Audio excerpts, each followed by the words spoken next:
أعوذ بالله من الشيطان الرجيم.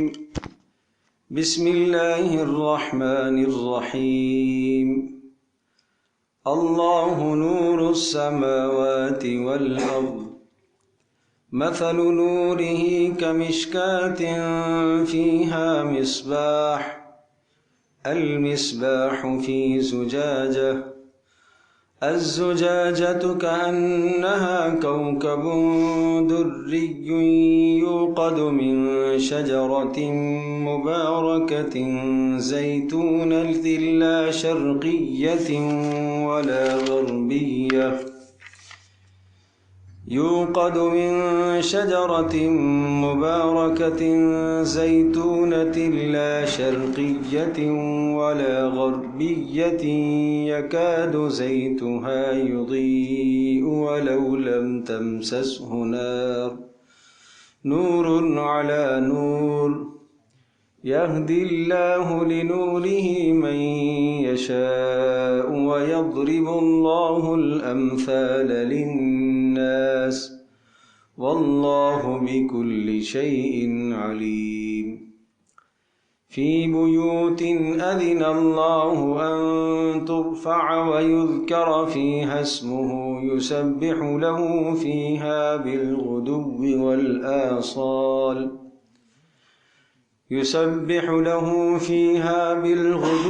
والآصال رجال لا تلهيهم تجارة ولا بيع عن ذكر الله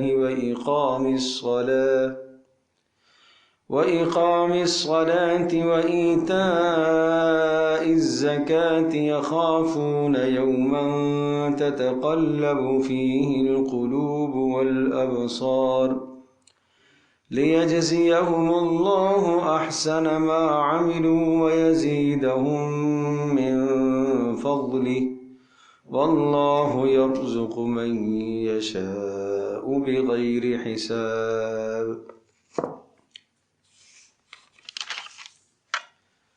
اللہ نور السماوات والارض مثل نوره كمشكاة فيها مصباح. سورۃ النور آیت نمبر 35 ہے. اس آیت مقدسہ سے پہلے اللہ تبارک و تعالی نے انسداد فواحش اور بے حیائی کے روک تھام کے لیے احکامات کو ذکر فرمایا تھا، اور اسی طرح سے وہ احکامات کہ جن احکامات پر عمل کر کے معاشرے کو نیک اور پاک دامن بنایا جا سکتا ہے. مثلاً کسی دوسرے کے گھر میں داخل ہونے سے پہلے اجازت طلب کر لی جائے، اور وجہ یہ ہے کہ تاکہ بلا اجازت داخل ہونے سے اندر غیر محرم پر نگاہ پڑ سکتی ہے، تاکہ اس نگاہ سے اپنے آپ کو بچایا جائے، اور جب غیر محرم پر نگاہ پڑے گی تو ممکن ہے وہ موجب فتنہ بن جائے. اسی طرح سے حکم آیا تھا غض بصر کا کہ مردوں کو حکم ہے کہ وہ اپنی نگاہوں کی شرمگاہوں کی حفاظت کریں، عورتوں کو حکم ہے کہ وہ بھی اپنی نگاہوں شرمگاہوں عزتوں کی حفاظت کریں. پھر عورتوں کو خاص طور پر حکم تھا وَلَا يُبْدِينَ زِينَتَهُنَّ إِلَّا مَا ظَهَرَ مِنْهَا، اپنی زیب و زینت کو بالکل ظاہر نہ کیا کریں، ہاں اپنے محرموں کے سوا کسی کے سامنے اپنے چہرے کو اپنے گریبان کو نہ کھولا کرے. وَلْيَضْرِبْنَ بِخُمُرِهِنَّ عَلَى جُيُوبِهِنَّ، اور عام طور پر اپنے گریبانوں پر چادروں کو ڈالا رکھا کرے تاکہ گریبان کا کوئی حصہ بھی نظر نہ آئے، زینت کے اعضاء خوبصورتی کے اعضاء نظر نہ آئیں. اور اسی طرح سے وہ محارم رشتے کہ جن رشتوں سے عورت کو پردہ نہیں ہے ان کا بیان تھا. وَلَا يَضْرِبْنَ بِأَرْجُلِهِنَّ لِيُعْلَمَ مَا يُخْفِينَ مِنْ زِينَتِهِنَّ، اور عورتوں کو چلنے کا انداز سکھایا گیا کہ چلنے میں پاؤں زور زور سے زمین پر نہ مارا کرے کہ جس کی وجہ سے ان کے جسم میں جو زیور اندر چھپا ہوا ہے پوشیدہ ہے اس زیور کے بجنے کی آواز بھی نہ آئے. اور اگر ان گناہوں میں سے کوئی گناہ ہو جاتا ہے تو توبہ کر لینی چاہیے. اور وَأَنكِحُوا الْأَيَامَ، پھر ایک حکم یہ آیا تھا کہ انسداد فواحش بے حیائی کو روک تھام کرنے کا ایک مؤثر ترین ذریعہ یہ ہے کہ بے نکاحوں کے نکاح کراؤ۔ معاشرے کے اندر جو بے نکاح لوگ ہیں، چاہے وہ مرد ہوں چاہے عورتیں ہوں، ان کو ازدواجی زندگی سے منسلک کرے تاکہ اس قسم کی بے حیائیاں اور اس قسم کی خرافات اور رسومات اور اس قسم کی چیزیں معاشرے میں کم سے کم ہوں۔ اور جب تک ازدواجی زندگی سے منسلک ہونے کی استطاعت اگر کسی کے پاس نہیں ہے، گنجائش نہیں ہے، وَلْيَسْتَعْفِفِ الَّذِينَ لَا يَجِدُونَ نِكَاحًا، تو وہ پھر پاک دامن بن کر رہیں، یعنی عفت اور عافیت اور پاک دامنی کی زندگی گزاریں، روزے رکھ کر اپنے آپ کو پاک دامن بنانے کی کوشش کریں۔ اور پھر یہ بھی حکم تھا وَآتُوهُم مِّن مَّالِ اللَّهِ الَّذِي آتَاكُمْ، اللہ تبارک تعالیٰ نے جو تمہیں مال عطا کیا ہے اس مال کے ذریعے سے اپنے معاشرے میں جو غرباء لوگ ہیں اور محتاج ہیں ان کی مدد کرو تاکہ ان کی ضروریات پوری ہو سکے۔ یہ ساری باتیں ذکر کرنے کے بعد اب دو مثالیں آ رہی ہیں، اور یہ دو مثالیں بلکہ یوں سمجھ لیجئے کہ جو اللہ نور السماوات یہ رکوع ہے، اس رکوع میں تین بڑی اہم بنیادی باتیں۔ وہ تین باتیں کیا ہیں؟ آپ کو یاد ہوگا کہ سورہ نور کے شروع میں ہم بتا چکے ہیں کہ معاشرے کے اندر سے بے حیائی کو اور زنا کو اور تہمت زنا کو اور اس قسم کی بے حیائیوں کو ختم کرنا ضروری ہے، اور اگر ان چیزوں کو ختم نہیں کیا جائے گا تو لوگوں کی عزتیں محفوظ نہیں رہ سکیں گی۔ جیسے مال کا تحفظ ضروری ہے، اسی طرح سے عزت کا تحفظ بھی، خاندانوں کا تحفظ بھی ضروری ہے۔ تو اس کے لیے ضروری ہے کہ معاشرے کو پاک دامن کیا جائے۔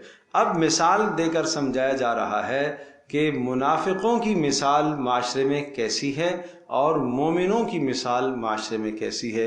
ایک مثال دی گئی اہل ایمان کی جو ایمان میں مخلص ہیں، پکے ہیں، اللہ نور السماوات والارض سے۔ مثال ان لوگوں کی ہے جن کے دلوں میں اللہ کی محبت ہے، اللہ کی معرفت ہے، آخرت کا خوف ہے، تو ان کی مثال ہے۔ اور والذین کفروا اعمالهم کسراب بقیعۃ سے پھر ان لوگوں کی مثال ہے کہ جو معاشرے کے اندر رہتے تو ہیں لیکن ان کے دل اللہ کی محبت سے خالی ہیں، رسول پاک صلی اللہ علیہ وسلم کی محبت سے خالی ہیں، اور آخرت کا خوف ان کے دلوں کے اندر موجود نہیں ہے۔ پھر ان لوگوں کے اعمال کی ایک مثال ہے۔ تو ایک بات تو گویا کہ اس رکوع کے اندر یہ ہو گئی کہ نصیحت کا دامن نہیں چھوڑنا چاہیے، آخر دم تک نصیحت تو کرتے رہنا چاہیے۔ کسی بھی موقع پر آدمی تھک کر عاجز آ جائے کہ نہیں بھائی اب مجھے بات نہیں کرنی، اب مجھے نصیحت نہیں کرنی، نہیں ان کی اصلاح ہو رہی ہے، نہیں۔ قرآن مجید کے اسلوب سے یہ پتہ چلتا ہے کہ آپ اپنی جانب سے اتمام حجت کرتے رہیں، باقی نتیجے تک پہنچنا اور نتیجے کا حاصل ہو جانا کہ آپ نے جو دعوت دی ہے، آپ نے جو محنت کی ہے، اس محنت کا ثمرہ ظاہر نہیں ہو رہا، آپ کا کام ہے محنت کرتے جانا۔ اللہ تبارک و تعالیٰ اس محنت پر آپ کو اجر دے گا، اور کچھ نہ اجر ملے تو کم از کم یہ تو نقد اجر ملے گا کہ جب آپ للہیت کے ساتھ، یکسوئی کے ساتھ، اللہ کی رضا کے ساتھ محنت کریں گے تو آپ خود دین پر قائم اور دائم رہیں گے۔ گویا کہ ایک نقد فائدہ ہے۔ اپنے آپ کو دین پر قائم اور دائم رکھنے کے لیے ضروری ہے کہ آپ خیر کی باتیں لوگوں کو بتاتے رہیں، نصیحت کرتے رہیں، بالآخر انسان کے اپنے قلب پر بھی وہ نصیحت لگتی ہے، اثر انداز ہو جاتی ہے۔ تو ایک بات تو یہ ہے کہ نصیحت تو نہیں چھوڑنی چاہیے۔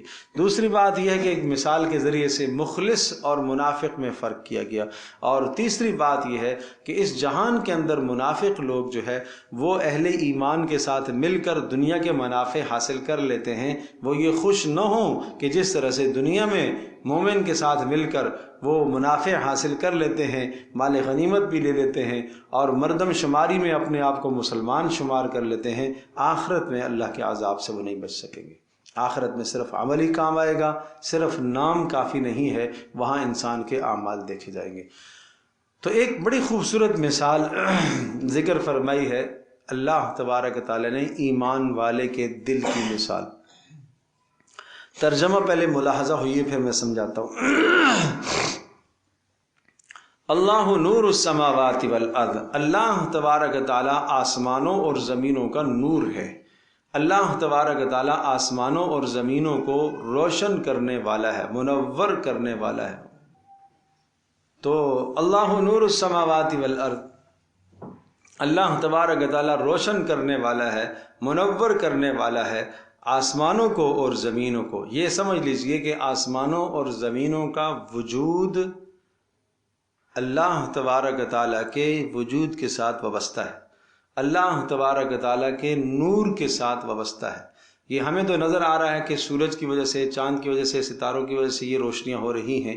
اللہ تبارک و تعالیٰ حقیقت میں اللہ کا امر ہے اس میں، اور یہ تو ظاہری اسباب ہیں، یہ تو ظاہری اسباب ہیں جو ہمیں روشنیاں دے رہے ہیں، یہ تو ظاہر کے اسباب ہیں۔ حقیقت میں آسمانوں اور زمینوں کا نور اللہ تبارک و تعالیٰ کی طرف سے ہے۔ اللہ نور السماوات والارض، آسمانوں اور زمینوں کا نور اللہ ہے، یعنی آسمانوں اور زمینوں کو روشن کرنے والا اللہ ہے۔ مثل نورہ کمشکات فیہا مصباح، اللہ کے اس نور کی مثال، مثل نورہ کمشکات فیہا مصباح، اس اللہ تبارک و تعالیٰ کے نور کی مثال کمشکات، اس ایک طاق کی طرح ہے، فیہا مصباح، جس میں چراغ ہو۔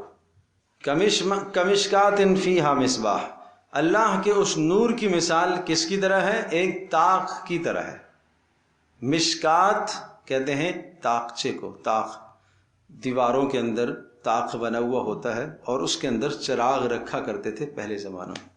یہ لفظ کاف الگ ہے، مشکات الگ ہے۔ مشکات طاق کو کہتے ہیں اور کاف کا معنی کی طرح ہیں۔ لوگ اس کو کمشکات پورا نام سمجھتے ہیں، شاید عورتوں کا بھی نام رکھ دیتے ہیں، بچیوں کا نام رکھ دیتے ہیں کمشکات۔ نہیں، مشکات لفظ الگ ہے، کاف الگ ہے۔ یہ سمجھنے کی ضرورت ہے کہ یہ جو لفظ ہم نے منتخب کیا ہے قرآن سے، اس میں کیا نام بننے کی صلاحیت بھی ہے کہ نہیں؟ ہاں، گویا کہ ایک جو ہے وہ طاق ہے۔ مثل نورہ، اس کے نور کی مثال کمشکات، ایک طاق کی طرح ہے۔ کیسا طاق؟ فیہا مصباح، کہ وہ طاق ایک دیوار میں ہو اور اس میں ایک چراغ رکھا گیا ہو۔ المصباح فی زجاجہ، اور وہ چراغ خود ایک فانوس کے اندر رکھا ہوا ہو۔ چراغ جب فانوس کے اندر رکھا ہوا ہوتا ہے تو اس کی روشنی اور زیادہ ہوتی ہے، اور بہترین اور خوبصورت روشنی بھی ہوتی ہے۔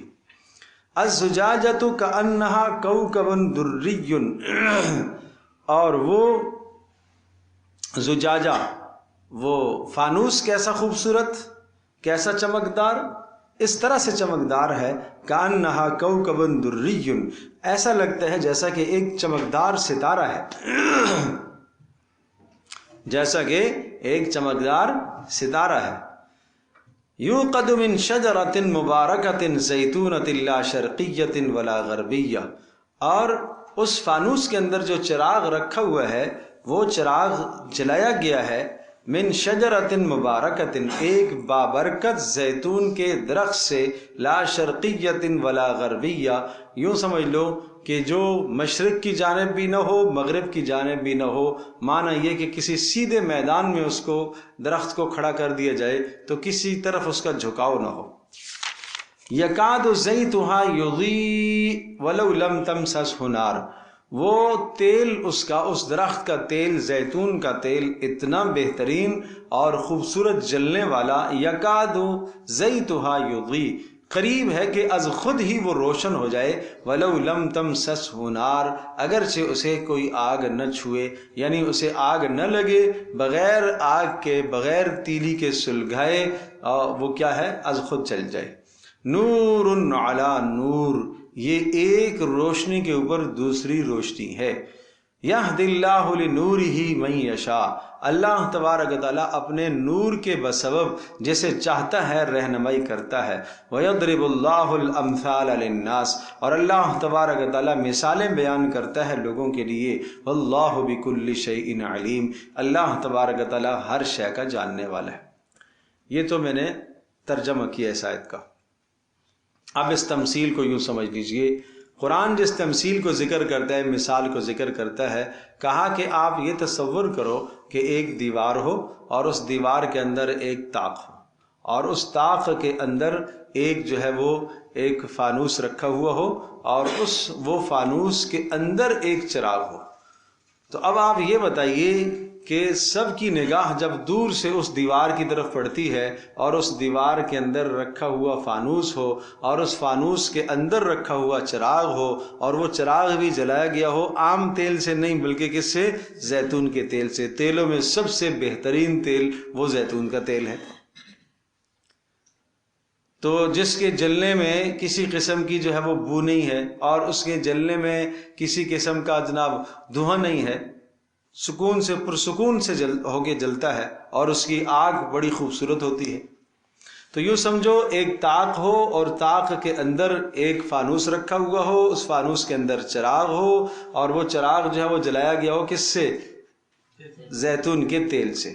اور زیتون کے تیل سے جلایا گیا ہو اور اس چراغ کی روشنی اس طرح سے ٹمٹماتی ہوئی روشنی نظر آئے کہ نہ دائیں طرف مائل ہو نہ بائیں طرف. جب ہوا ہوتی ہے تو ایک طرف ہوا اس روشنی کا جھکاؤ ہو جاتا ہے، اس آگ کا جھکاؤ ہو جاتا ہے، اور یوں سمجھے کہ اس کے اندر جو دھاگا فتیلہ ڈالا گیا ہے اس کا جھکاؤ ایک طرف ہو جاتا ہے ہواؤں کی وجہ سے، تو وہ بالکل سیدھا فتیلہ جل رہا ہو.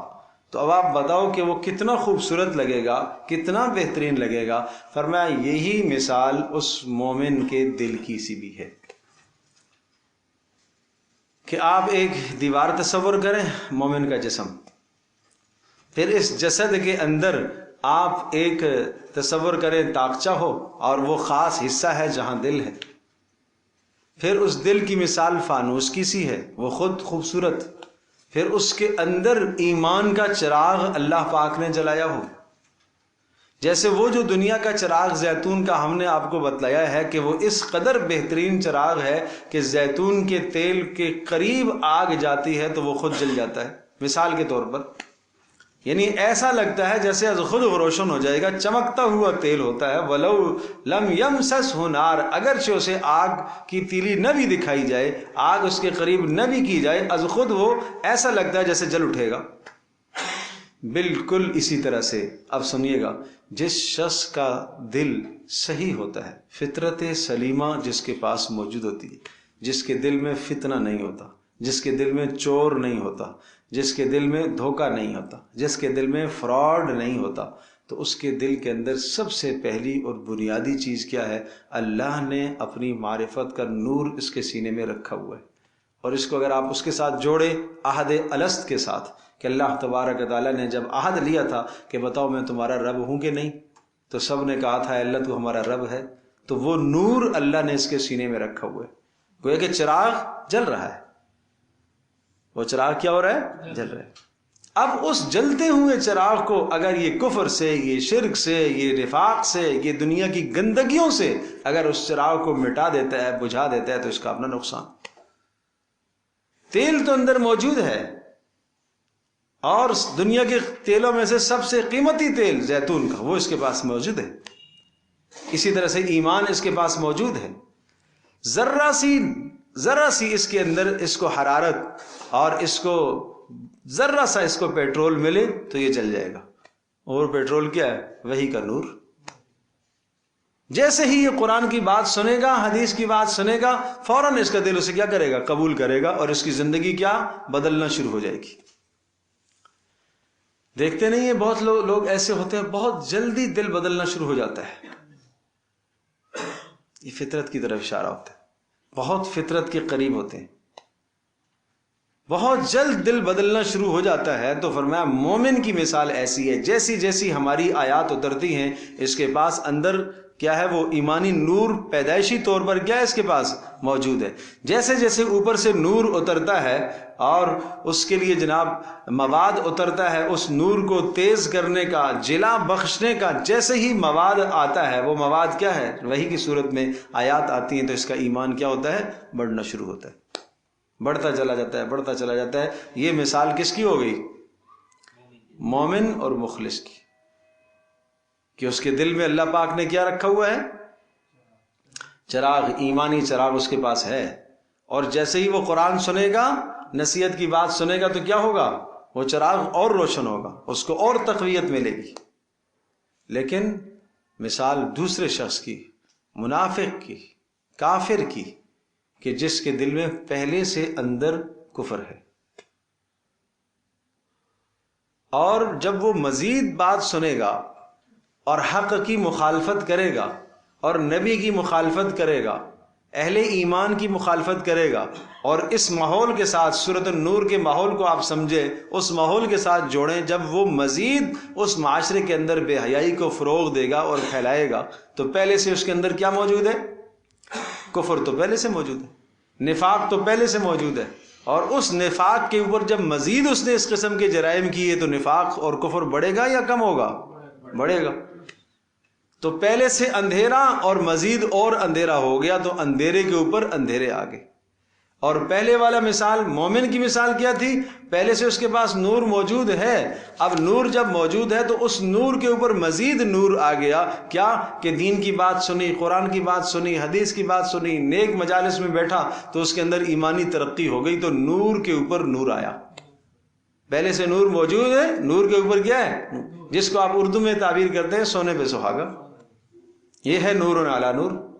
اور ادھر اس کی مثال کیا ہے کہ جس طرح سے پہلے سے اس کے پاس کفر موجود ہے اور کفر موجود ہو اور اوپر سے مزید کیا آ جائے اور حق کی مخالفت کرتا ہو اور دین کی مخالفت کرتا ہو، تو پھر کیا ہوتا ہے؟ اس کفر کو بولو اضافہ ہی ہوگا، سمجھے بھائی؟ تو بات وہی ہے، نیم کے اوپر کیا کہتے ہیں وہ؟ کریلا، سمجھے بھائی؟ تو ایک کڑواہٹ پہلے سے ہے، دوسری کڑواہٹ اوپر سے اور آگے۔ اللہ اکبر۔ تو مومن کو اللہ پاک نے وہ نور عطا فرمایا۔ اب رسول اکرم صلی اللہ علیہ وسلم کی ایک بہت خوبصورت بہت پیاری دعا بتاتا ہوں۔ اللہ کے نبی صلی اللہ علیہ وسلم نے اللہ سے کتنا نور مانگا، کتنی نورانیت مانگی ہے، کس قدر نورانیت اللہ سے مانگی۔ مجھے یہ بتاؤ، پیارے پیغمبر صلی اللہ تعالی وسلم نبی پیدائش سے لے کر نبوت کے زمانے تک اور نبوت کے زمانے سے لے کر دنیا سے جانے تک ہر لمحہ اللہ کی تربیت میں ہوتا ہے، ہر لمحہ براہ راست اللہ کی تربیت میں، اور اس کا قلب، نبی کا قلب کیا ہی نور ہے، اس سے نور تو پورے جہان میں پھیلتا ہے۔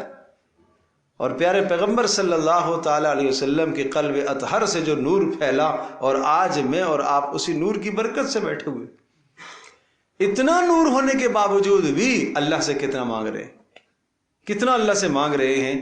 یہ دعا یاد رکھنے کی ہے۔ رسول اکرم صلی اللہ تعالی علیہ وسلم اس دعا کو تہجد کے وقت اہتمام سے پڑھا کرتے تھے۔ حضرت عبداللہ ابن عباس رضی اللہ تعالی عنہما بیان کرتے ہیں کہ ایک مرتبہ میں نے میمونہ رضی اللہ تعالی عنہا کے یہاں رات گزاری۔ بڑی اہم بات ہے، سننے کی ہے، بڑوں کے لیے بھی، بچوں کے لیے بھی، ماؤں کے لیے بھی، یہ تینوں طبقوں کے لیے بڑی نصیحتیں اس میں۔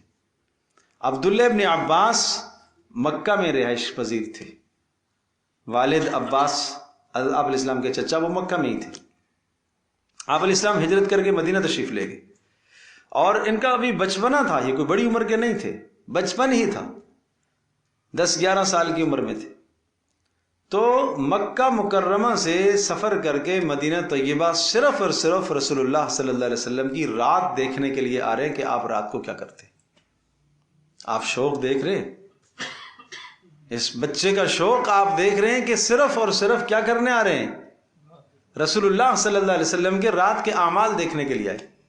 کہتے ہیں میں وہاں پہنچا تو اللہ تبارک تعالیٰ کی طرف سے حسن اتفاق یہ ہوا کہ اس دن رسول اللہ صلی اللہ علیہ وسلم کو قیام کرنا تھا اپنی زوجہ محترمہ حضرت میمونہ رضی اللہ تعالی عنہا کے گھر، اور میمونہ عبداللہ بن عباس کی خالہ تھی۔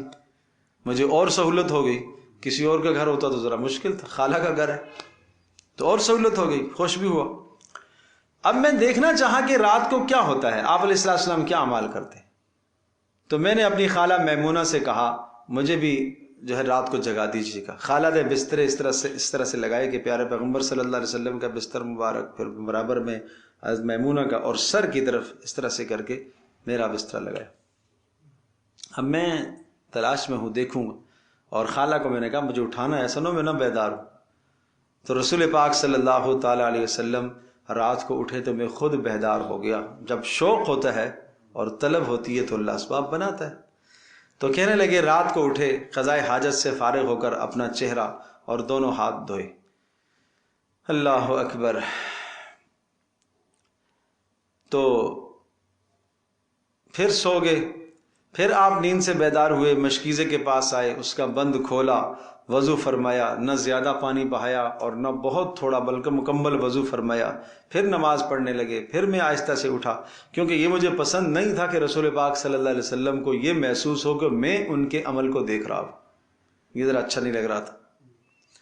پھر آپ علیہ السلام نماز میں کھڑے ہوئے۔ اب یہاں ایک روایت میں اس طرح سے ہے کہ جب رات کو آپ بیدار ہوئے تو سب سے پہلا عمل میں نے رسول اللہ کا دیکھا کہ آپ کیا کر رہے ہیں۔ سب سے پہلے میں نے دیکھا کہ آپ بیدار ہوئے اور آپ نے مسواک استعمال فرمائی، تکیے کے نیچے مسواک رکھی تھی، اور آپ علیہ السلام کو میں نے دیکھا کہ آپ بیدار ہوئے تو آپ نے سورہ آل عمران کا آخری رکوع پڑھا، ان فی خلق السماوات والارض۔ یہ ایک ایک بات عبداللہ نوٹ کر رہے، یہ تربیت ہے، شوق اور ذوق ہے۔ پھر میں نے آپ علیہ السلام کے لیے پانی، وضو کا پانی میں نے جا کے رکھا، پانی وضو کا اس طرح سے میں نے آپ علیہ السلام کا پانی رکھا وضو کا کہ نبی علیہ السلام جب قضاء حاجت سے فارغ ہو کر باہر تشریف لائیں تو آپ کو پانی نظر بھی آ جائے اور کہیں پاؤں سے ٹھوکر بھی نہ لگے، ذرا کنارے پر رکھا، اور ایسا سنورا ہوا پانی اوپر سے ڈھکا ہوا میں نے رکھا۔ آپ علیہ السلام نے دیکھا کہ یہ پانی بڑا نفاست کے ساتھ رکھا ہوا ہے اور بہت بہترین انداز سے۔ آپ نے پوچھا کس نے رکھا؟ تو خالہ نے بتایا، ابا عبداللہ نے۔ تو آپ علیہ السلام نے مجھے دعا دی۔ اس کے بعد وضو کرایا میں نے رسول اللہ صلی اللہ علیہ وسلم کو، میں نے آپ علیہ السلام کے اعضاء پر پانی ڈالا، پھر آپ علیہ السلام نے مجھے دعا دی۔ کیا دعا دی؟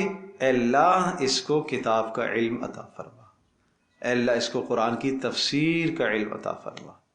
تو پھر عبداللہ بن عباس رضی اللہ تعالی عنہما رئیس المفسرین کہلائے، تمام کے تمام صحابہ میں سب سے زیادہ تفسیر جاننے والے وہ عبداللہ بن عباس رضی اللہ تعالی عنہ ہے۔ تو یہاں بڑوں کے لیے کیا سبق ہے؟ بچوں کو بچے جب ان کی خدمت کریں تو بڑے کیا کریں؟ دعا دیں، دعا دیں۔ قبولیت کا وقت ہے، سحر کا وقت ہے، قبولیت کا وقت ہے۔ اور یہ بھی ہے کہ بڑے اپنے بچوں کو، چھوٹوں کو کبھی کبھی اس طرح سے خدمت ان سے لیں تاکہ وہ سیکھیں اور پھر وہ آپ سے دعا لیں۔ یہ بڑوں کے لیے سبق ہے، اور بچوں کے لیے سبق ہے کہ انہیں شوق ہونا چاہیے۔ کیا ہمارے ہاں کبھی ایسا ہوا ہے کہ تہجد میں ہم اٹھے ہوں اور ہم نے اپنے بچے کو، اپنے پوتے کو، اپنے نواسے کو، اپنے چھوٹے کو، کسی کو اٹھایا ہو کہ وہ ہم سے وضو سیکھے؟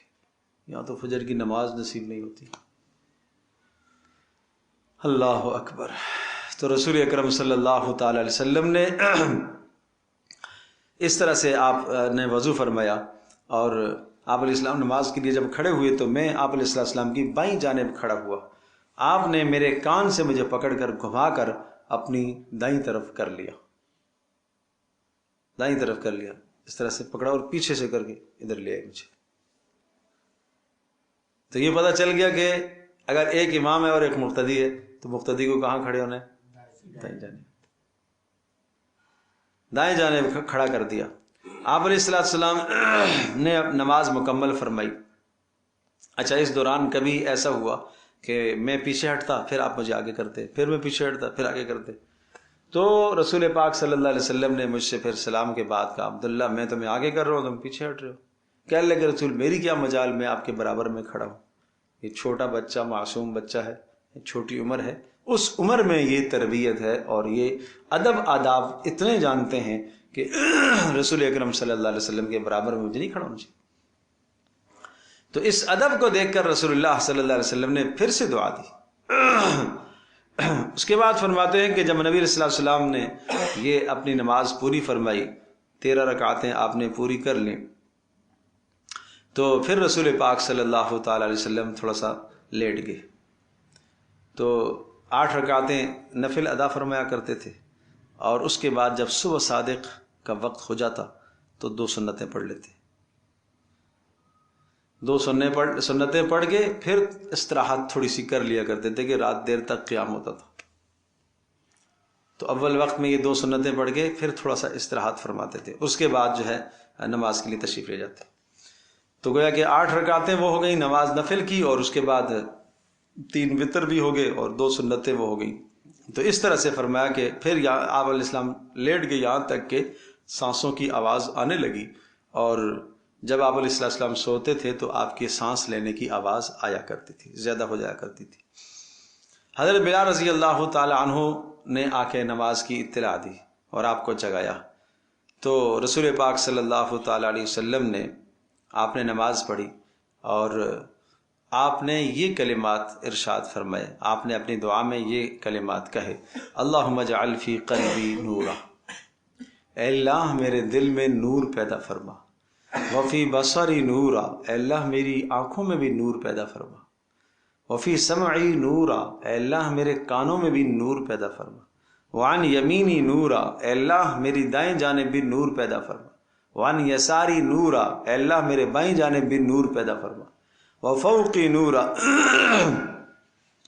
اے اللہ میرے اوپر بھی نور پیدا فرما، وتحتی نورا، اے اللہ میرے نیچے بھی نور پیدا فرما، اور وامامی نورا، اور اے اللہ میرے سامنے بھی نور پیدا فرما، وخلفی نورا، اور میرے پیچھے بھی اے اللہ نور پیدا فرما، واجعل لی نورا، اے اللہ مجھے نور عطا فرما۔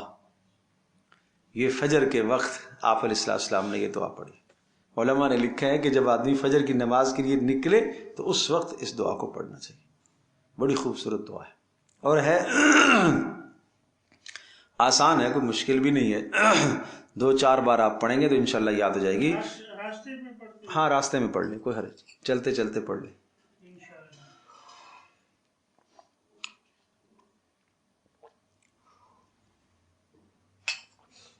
تو اس کا اہتمام فرمائیں، سارے مرد حضرات بھی، خواتین سے بھی درخواست ہے وہ بھی اہتمام فرمائیں، اور چلو انہوں نے مسجد میں تو نہیں جانا، گھر میں نماز پڑھیں گی، تو جیسے ہی وضو سے فارغ ہو جائیں نماز کا ارادہ کرے تو پہلے اس دعا کو پڑھ لیا کرے۔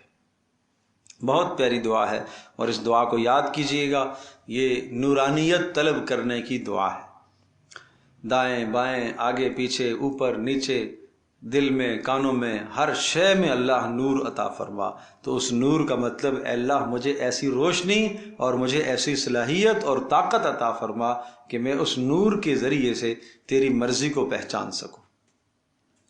سمجھے بھائی؟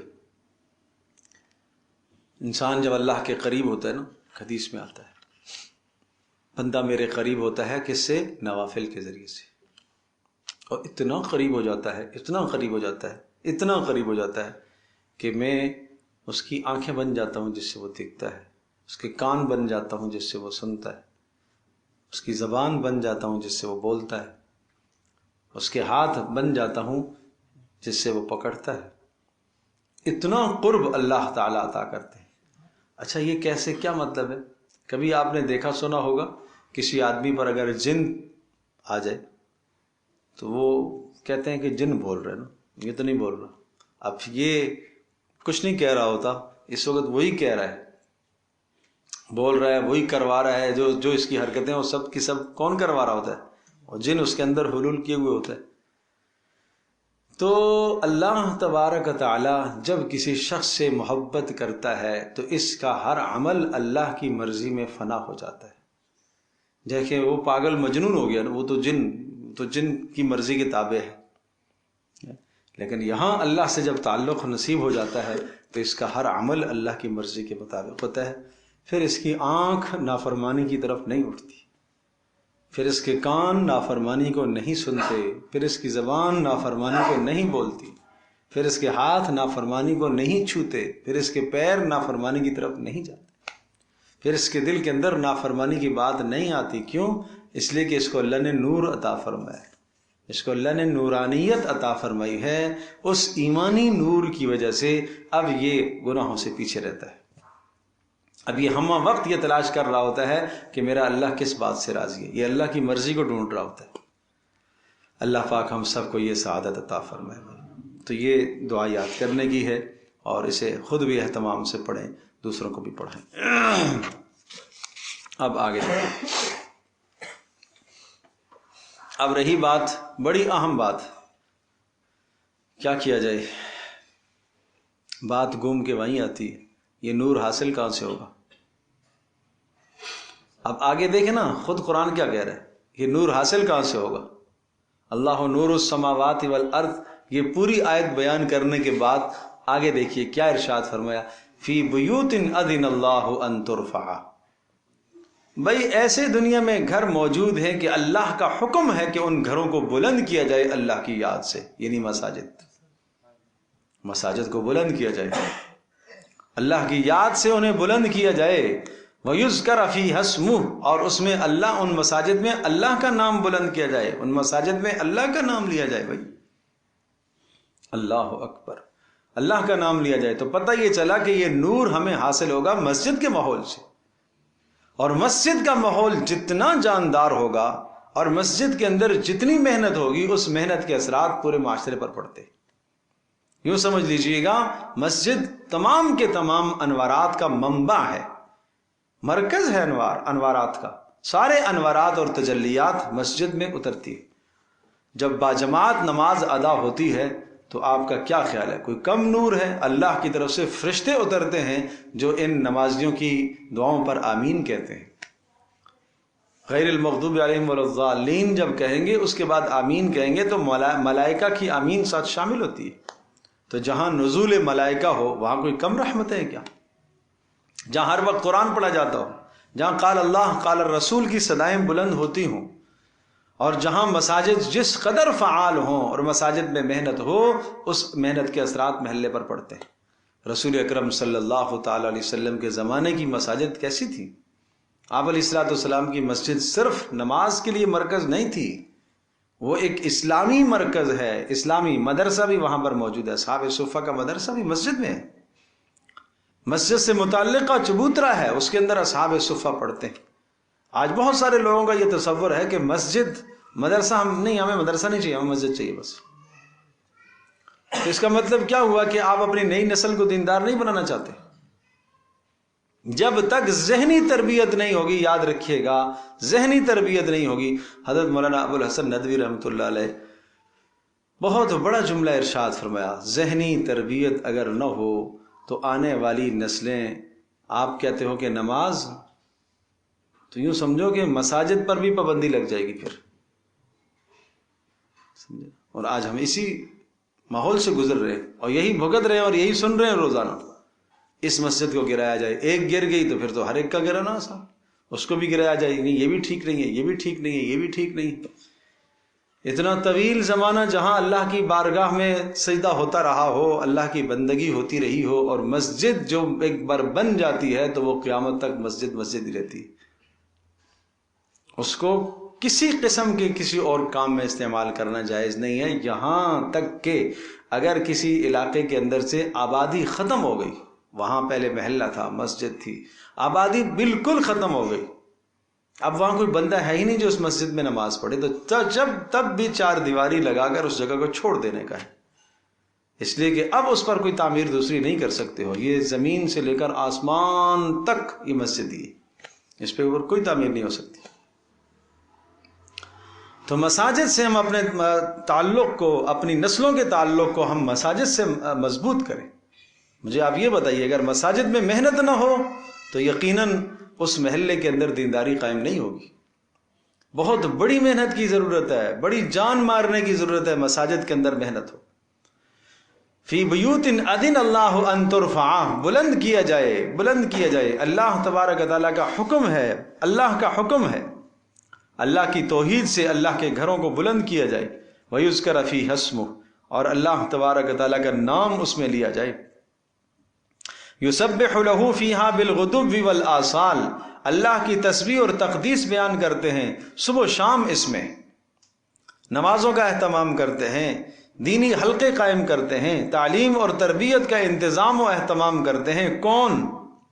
رجال، ایسے لوگ، لا تلہیہم تجارۃ ولا بیع عن ذکر اللہ، جن کو کوئی خرید کوئی فروخت اللہ کی یاد سے غافل نہیں کرتی۔ مساجد کو آباد کرنے والے کی نشانیاں یہ ہیں۔ نمبر 1، پہلی نشانی کیا ہے؟ لا تلہیہم تجارۃ ولا بیع عن ذکر اللہ، کہ کوئی چھوٹی تجارت، کوئی بڑی تجارت، کوئی خرید کوئی فروخت ان کو اللہ کی یاد سے غافل نہیں کرتا۔ جیسے ہی اذان ہوئی، نماز کا وقت آیا تو مسجد کی طرف متوجہ ہو گئے، جہاں دین کا حلقہ لگتا ہے اپنے کام، اپنے کاروبار، اپنی سب چیزوں کے ہوتے ہوئے اس حلقے کے اندر، اس دینی مجلس کے اندر شریک ہوتے، اللہ کی یاد میں شریک ہوتے۔ وَإِقَامِ الصَّلَاةِ، دیکھو اللہ کا ذکر اور پھر خاص طور پر اقام الصلاۃ۔ تو یہاں صرف ذکر سے مراد نماز تو نہیں ہے نا، مسجد میں اور بھی بہت سارے اعمال ہیں کہ جن اعمال کے اندر شرکت کرنی چاہیے، اور تجارت اور کاروبار کی وجہ سے ان اعمال میں جڑنے کے لیے رکاوٹ تجارت نہیں بننی چاہیے۔ لا تلہیہم تجارت، ان کی تجارتیں ان کو نہیں روکتی، ان کو غافل نہیں کرتی، کس چیز سے؟ اللہ کی یاد سے۔ درس قرآن ہے، درس حدیث ہے، تعلیم کے حلقے ہیں، یہ کیا ہیں؟ یہ سب ذکر اللہ ہے نا۔ اور وَإِقَامِ الصَّلَاةِ، نماز کے قائم کرنے سے بھی انہیں تجارتیں ان کو غافل نہیں کرتی۔ وَإِيتَاءِ الزَّكَاةِ، اور زکوٰۃ کے ادا کرنے سے بھی ان کو جناب تجارتیں غافل نہیں کرتی۔ ایک آدمی کہے مجھے تو زکوٰۃ کے حساب کرنے کا ٹائم ہی نہیں ملتا بھائی، تو مطلب ہے کہ اس کو مال نے غافل کر دیا نا، کس سے؟ زکوٰۃ کی ادائیگی سے۔ یہ بڑی اہم چیز ہے۔ اور دوسری نشانی یخافون یوما تتقلب فیہ القلوب والابصار، حجب اور تکبر ان میں نہیں ہے۔ یخافون، وہ ڈر رکھتے ہیں، یومن، اس دن سے، تتقلب فیہ القلوب والابصار، جس دن دل اور آنکھیں سب کے سب بے چین ہو جائیں گے۔ لیجزیہم اللہ احسن ما عملوا، اور ایسا کیوں ہے؟ لیجزیہم اللہ، وہ دن کیوں آئے گا؟ تاکہ اللہ تبارک تعالیٰ ان کو بدلہ دے گا، احسن ما عملوا، جو انہوں نے اعمال کیے ان اعمال میں سے اچھے اعمال کا اللہ پاک ان کو بدلہ دے گا، بہترین بدلہ دے گا۔ وَيَزِيدَهُم مِّن فَضْلِهِ، اور اللہ تبارک تعالیٰ ان کے فضل کو اور بڑھائے گا۔ وَاللَّهُ يَرْزُقُ مَن يَشَاءُ بِغَيْرِ حساب، اللہ تبارک تعالیٰ جسے چاہتا ہے عطا کرتا ہے بغیر حساب، بے انتہا۔ بغیر حساب کا ترجمہ کیا ہے؟ بے انتہا، بہت بے انتہا۔ اللہ کے یہاں تو ہر شے کا حساب ہے، وہ ہمارے لیے حساب سے باہر ہے، اللہ نے اتنا دیا۔ یرزق، رزق، لہذا یہ لفظ رزق ہمیں بتا رہا ہے کہ تجارتوں کی وجہ سے اللہ کی یاد سے اور نماز سے اور اقامت صلاۃ اور ایتاء زکوٰۃ سے غافل نہ ہوا کرو۔ اللہ تبارک تعالیٰ تمہارے لیے رزق کا ایسا انتظام کرے گا جہاں سے تمہیں گمان بھی نہیں۔ اور اگر تم دنیا میں الجھ گئے، اتنے الجھ گئے تو پھر الجھتے ہی چلے جاؤ گے، پھر اللہ پاک تمہیں چھوڑ دے گا آزاد، جاؤ۔ جب رزق کا ذمہ اللہ نے لیا ہے تو اس کا مطلب یہ ہے کہ تم اسباب جائز اختیار کرو اور اللہ کی مرضی اور اللہ کی منشا کو پورا کرو، بس، باقی اللہ تمہیں عطا کرے گا۔ لیکن ہم اسباب کے پیچھے اتنے گھومتے ہیں کہ فرائض سے غافل ہو جاتے ہیں۔ ماں بہنوں سے میری درخواست ہے وہ اہتمام کریں گھروں کے اندر، ان کے گھر ان کے لیے مساجد ہیں، گھر کے اندر کے حصے ان کے لیے مساجد ہیں، اور ان کو بھی گھر کے کام کاج انہیں نماز سے غافل نہ کریں، گھر کے کام کاج انہیں اللہ کے ذکر سے غافل نہ کریں۔ آج کل خاتون خانہ کہتی ہے ٹائم ہی نہیں ملتا، کیا کریں جی، وقت ہی نہیں ملتا، تلاوت کا وقت نہیں ملتا۔ تو اس کا مطلب یہ ہے کہ آپ کو غافل کیا ہوا ہے، کس چیز نے؟ کام نے، گھر کے کام کاج نے آپ کو غافل کر دیا ہے۔ اس قدر کام کاج، بلا وجہ کے کام کاج گھر میں بڑھائے ہوئے، گھر کے اندر جناب جھاڑو پوچھا کرنے والیاں بھی رکھی ہوئی ہیں، اس کے باوجود بھی بعضوں نے کھانا پکانے والے بھی رکھے ہوئے ہیں، اس کے باوجود بھی پھر کیا زندگی ہے؟ جو وہاں سے وقت بچتا ہے وہ وقت کہاں صرف ہوتا ہے؟ لغویات میں، فضولیات میں۔ تو یہ سوچنے کی بات ہے، اپنے گھر کا ماحول بناؤ۔ اگر آپ چاہتے ہو کہ ہمارے بچے، آنے والی نسلیں دینی بنیں اور دیندار بنیں، تو پھر اپنے گھر کا ماحول قائم کرو۔ تو بس یہ آیت نقش کرنے کی ہے، اپنے دل پر لکھنے کی ہے، نقش کرنے کی ہے کہ کہیں ہماری تجارتیں، ہمارے کام، ہماری مصروفیات ہمیں نماز سے، زکوٰۃ سے، اللہ کی یاد سے غافل نہ کریں، ورنہ وہ دن آئے گا کہ جس دن میں انسان کی آنکھیں پھٹی کی پھٹی رہ جائیں گی، اور اس دن اللہ پاک پورا کا پورا حساب دے گا۔ والذین کفروا اعمالهم کسراب، اب یہ مثال آ گئی ہے دوسری، وہ لوگ کہ جن کے دلوں میں نفاق ہے، جن کے دلوں میں کفر ہے، جن کے دلوں کے اندر جو ہے رسول اللہ صلی اللہ تعالیٰ علیہ وسلم اور اہل ایمان کا بغض ہے۔ اور سورۃ النور کا پس منظر ذہن نشین کیجیے گا کہ جنہوں نے رسول اللہ صلی اللہ علیہ وسلم کے گھرانے پر الزام تراشی کی، بہتان تراشی کی، اور جن کے دلوں کے اندر فتور ہے، ان کے اعمال کی مثال بھی سن لو۔ ان کے اعمال کی مثال. اگر وہ دنیا میں کوئی نیک عمل آپ کو نظر آ رہا ہے، مثال کے طور پر کوئی حادثاتی کوئی واقعہ پیش آ گیا ہے اور اس واقعے کے اندر سارے کے سارے پہنچ گئے، کیا کرنے کے لیے؟ مدد کرنے کے لیے. مدد کے لیے سب کے سب پہنچ گئے. تو سوال یہ ہے کہ اس وقت جو آپ نے محنت کی ہے، کام کیا ہے، مدد کی ہے، کیا یہ عند اللہ، اللہ پاک کے یہاں اجر ثابت ہوگا یا نہیں ہوگا؟ نہیں. چند چیزیں ایسی ہیں جو آپ کے بڑے سے بڑے، نیک سے نیک اور بہترین سے بہترین عمل کو بھی ضائع کر دیتی ہے. نمبر 1 کفر، عمل ضائع. کفر ہے تو عمل قبول ہی نہیں ہے. اس لیے کہ ایمان، عمل کی قبولیت کے لیے پہلی شرط کیا ہے؟ ایمان. سارا دن کسی کی خدمت میں لگا رہے، دنیا کا فائدہ حاصل ہو سکتا ہے، آخرت میں کچھ نہیں ملے گا. یہاں تو بہت سارے لوگ ایسے ہیں جو کام سارے کس کے لیے؟ نمود و نمائش کے لیے ہوتے ہیں، آخرت میں کچھ نہیں ملتے. نمبر 2 شرک. شرک سے اعمال تباہ ہو جاتے ہیں.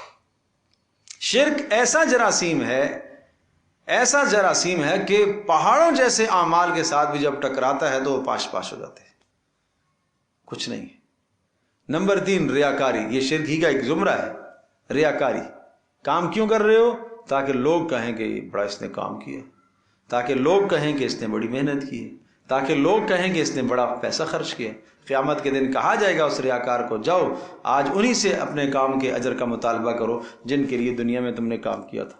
اس سے کیا ہے؟ عمل ضائع ہے. اور نمبر 4 حسد، کینہ، بغض. یہ چیزیں بھی اعمال کو تباہ کر دیتی ہیں. ان الحسد یاکل الحسنات کما تاکل النار الحطب. حسد انسان کی نیکیوں کو اس طرح سے کھا جاتا ہے جیسے آگ سوکھی ہوئی لکڑیوں کو کھا جاتی ہے.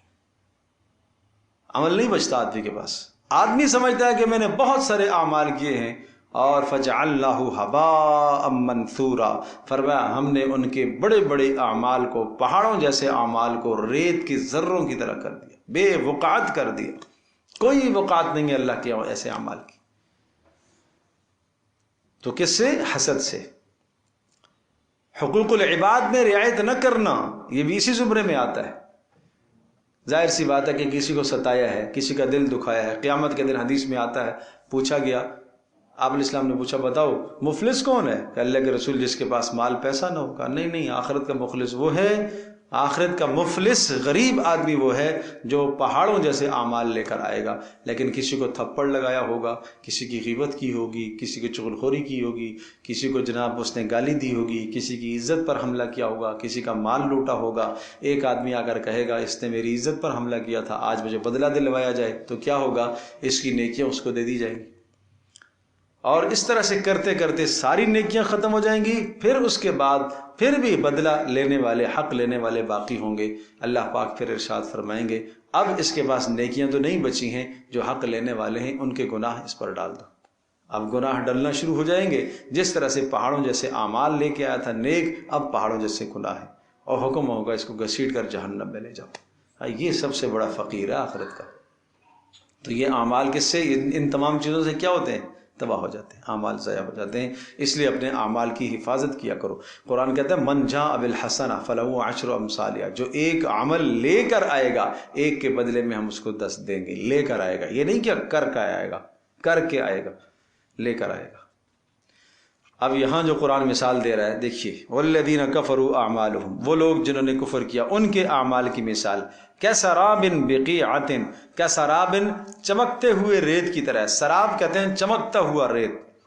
بقیعۃ ایک بڑے چٹیل صحرا میں چمکتا ہوا ریت دور سے آپ کو نظر آئے گا. یحسبہ الظمآن ماء، گمان کرے گا اس ریت کو الظمآن پیاسا آدمی، ماء پانی، اسے پانی گمان کرتا ہے. دور سے نظر آتا ہے جیسے نہر بہ رہی ہے.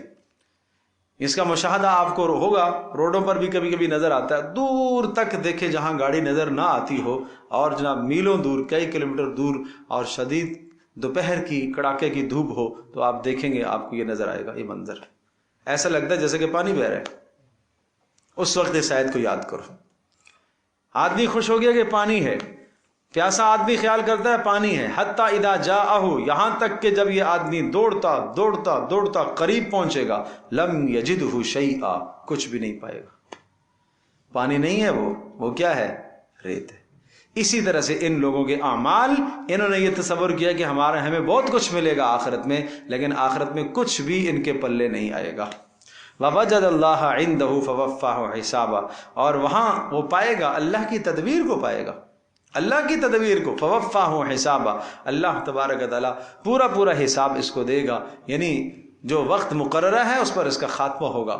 وَاللَّهُ سَرِيعُ الْحِسَاب، اور اللہ بہت جلد حساب لینے والا ہے۔ تو ایک تو یہ مثال دی ہے کافروں کے اعمال کی مثال، مشرکوں کے، منافقوں کے اعمال کی مثال، ریاکاروں کے اعمال کی مثال، کیسے؟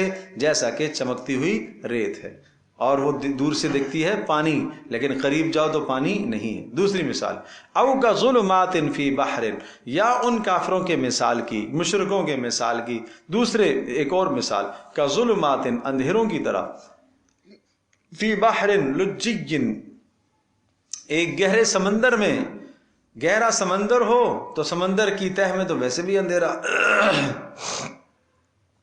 یغشاہ موج من فوقہ، موج من فوقہ سحاب، یغشاہ موج، وہ گہرا سمندر ہو اور اس کے اوپر ایک بڑی موج نے اس کو گھیر رکھا ہو، اور اس موج کے اوپر ایک اور بڑی موج ہو، اور پھر اس کے اوپر بادل بھی ہو، موسم ہو رات کا، سمندر کی تہ میں ہو کوئی شخص، اور اوپر سے موجیں ٹھاٹھے مارتا ہوا سمندر ہو، اور اوپر آسمان پر بادل بھی ہو، چاند بھی نظر نہیں آ رہا، کوئی ستارہ بھی نظر نہیں آ رہا، تو یہ اندھیرے کا کیا حال ہوگا؟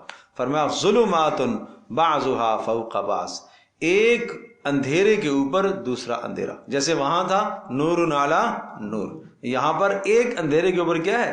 دوسرا اندھیرا۔ کفر خود اندھیرا ہے، شرک خود اندھیرا ہے، نفاق خود اندھیرا ہے، اور اس کے اوپر مزید جب دنیا داری کے لیے سب اعمال کرتا ہے، اخلاص کے لیے نہیں کرتا، اور مزید جب حق کی مخالفت کرتا ہے، نبی کی مخالفت کرتا ہے، اہل حق پر الزام اور بہتان تراشی کرتا ہے، نبی کے گھرانے پر جب الزام اور تہمتیں لگاتا ہے، تو پہلے سے اندھیرا اندر تھا، اس اندھیرے کے اوپر دوسرا اندھیرا، یہ حال ہو گیا۔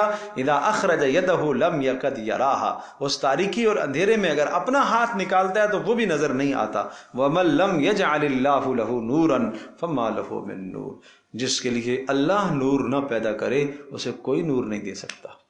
اس کو آپ اسی کے ساتھ جوڑیں، وَمَن يُضْلِلِ اللَّهُ فَمَا لَهُ مِنْ هَادٍ، جس کو اللہ بھٹکا دے اسے کوئی بھی ہدایت نہیں دے سکتا، اور وَمَن يُهِنِ اللَّهُ فَمَا لَهُ مِن مُكْرِمٍ، جس کو اللہ ذلیل کر دے اسے کوئی عزت نہیں دے سکتا۔ اللہ اکبر۔ الم تر ان اللہ یسبح له من فی السماوات والارض والطیر صافات، پیچھے بات آئی تھی کہ یہ نور تمہیں حاصل ہوگا کہاں سے؟ مساجد سے، مساجد کے ماحول سے، اور پھر یہ سمجھایا تھا کہ مساجد کو آباد کرنے والے وہ لوگ ہیں کہ جن کو ان کی تجارتیں اور ان کے کام اور ان کی مشغولیات اللہ تبارک تعالیٰ کی یاد سے غافل نہ کریں، وہ ہر وقت اللہ کی تسبیح میں مشغول رہیں۔ بھائی اسلام مجھ سے اور آپ سے یہ تقاضا کرتا ہے کہ ہم ہر وقت اللہ کی تسبیح میں مشغول رہیں۔ ٹھیک ہے بھائی، کیا ہم کام نہ کریں؟ ہم کھائیں پیئیں نا، ہم اپنی حاجات میں نہ جائیں؟ مجھے آپ یہ بتائیے گا، اگر ایک آدمی کھانے سے پہلے سنت کے مطابق بسم اللہ بھی پڑھ لیتا ہے، کھانے کے آداب بھی بجا لاتا ہے، اور بار بار اس کے دل میں ہے کہ یہ بھی سنت ہے، یہ بھی پیارے پیغمبر صلی اللہ علیہ وسلم کا طریقہ ہے، پیارے پیغمبر صلی اللہ علیہ وسلم کو اللہ نے رسول بنا کر، نبی بنا کر میری رہبری اور رہنمائی کے لیے بھیجا ہے، تو یہ کیا ہے؟ یہی تو اللہ کا ذکر ہے۔ ذکر کا مطلب یہ تو نہیں ہے کہ ہر وقت تسبیح آپ لے رکھے۔ کاروبار میں ایک آدمی بیٹھا ہوا ہے اور اس کاروبار کے دوران حرام کا منافع سامنے آتا ہے لیکن ہاتھ کھینچ لیتا ہے، نہیں، یہ اللہ کی نافرمانی، یہ تو اللہ کا ذکر ہی تو ہے۔ اللہ یاد آیا اس کو اور اس حرام منافع سے اس نے اپنے ہاتھ کو کھینچ لیا۔ باہر نکلا، گھر سے باہر نکلا، بازار کو جا رہا، اپنی حاجات اور ضروریات کو خریدنے کے لیے جا رہا ہے، اور سامنے بدنظری کا شائبہ تھا، آنکھ نیچے کر لی اللہ کے حکم کی وجہ سے۔ یہی ہے اللہ کی یاد، ہمہ وقت اللہ کی یاد ہو۔ تو اب کہا کہ اللہ کی یاد کا جو تمہیں ہم نے حکم دیا ہے، تسبیح کا حکم دیا، کیوں؟ اس لیے کہ آسمان و زمین میں جو مخلوق ہے ساری اللہ کی تسبیح کر دی ہے، تمہیں بھی اللہ کی تسبیح کرنی چاہیے۔ دیکھیے، الم تری ان اللہ، کیا آپ نہیں جانتے ہو ان اللہ یسبح لہ، اللہ تبارک و تعالیٰ تو وہ ذات ہے، اسی کے لیے تسبیح کرتی ہیں جو آسمانوں میں مخلوقات ہیں، من فی السماوات، ملائکہ آسمانوں میں، والارض اور زمینوں میں جو مخلوقات ہیں، انسان اور جنات، والطیر صافات، اور آسمانوں اور زمینوں کے بیچ میں جو فضاؤں میں پرندے پر پھیلاتے ہیں، اور یہی بھی کیا ہے؟ اللہ کی تسبیح بیان کر رہے ہیں۔ کیا خوب بات ہے کہ صبح سویرے پرندہ جاگ جاتا ہے۔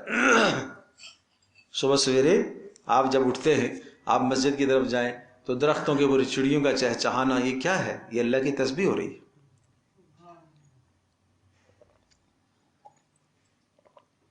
شام کو مغرب کے وقت آپ دیکھیں گے درختوں پر چڑیوں کا جمع ہو جانا اور چہچہانا، یہ کیا ہے؟ یہ اللہ کی تسبیح۔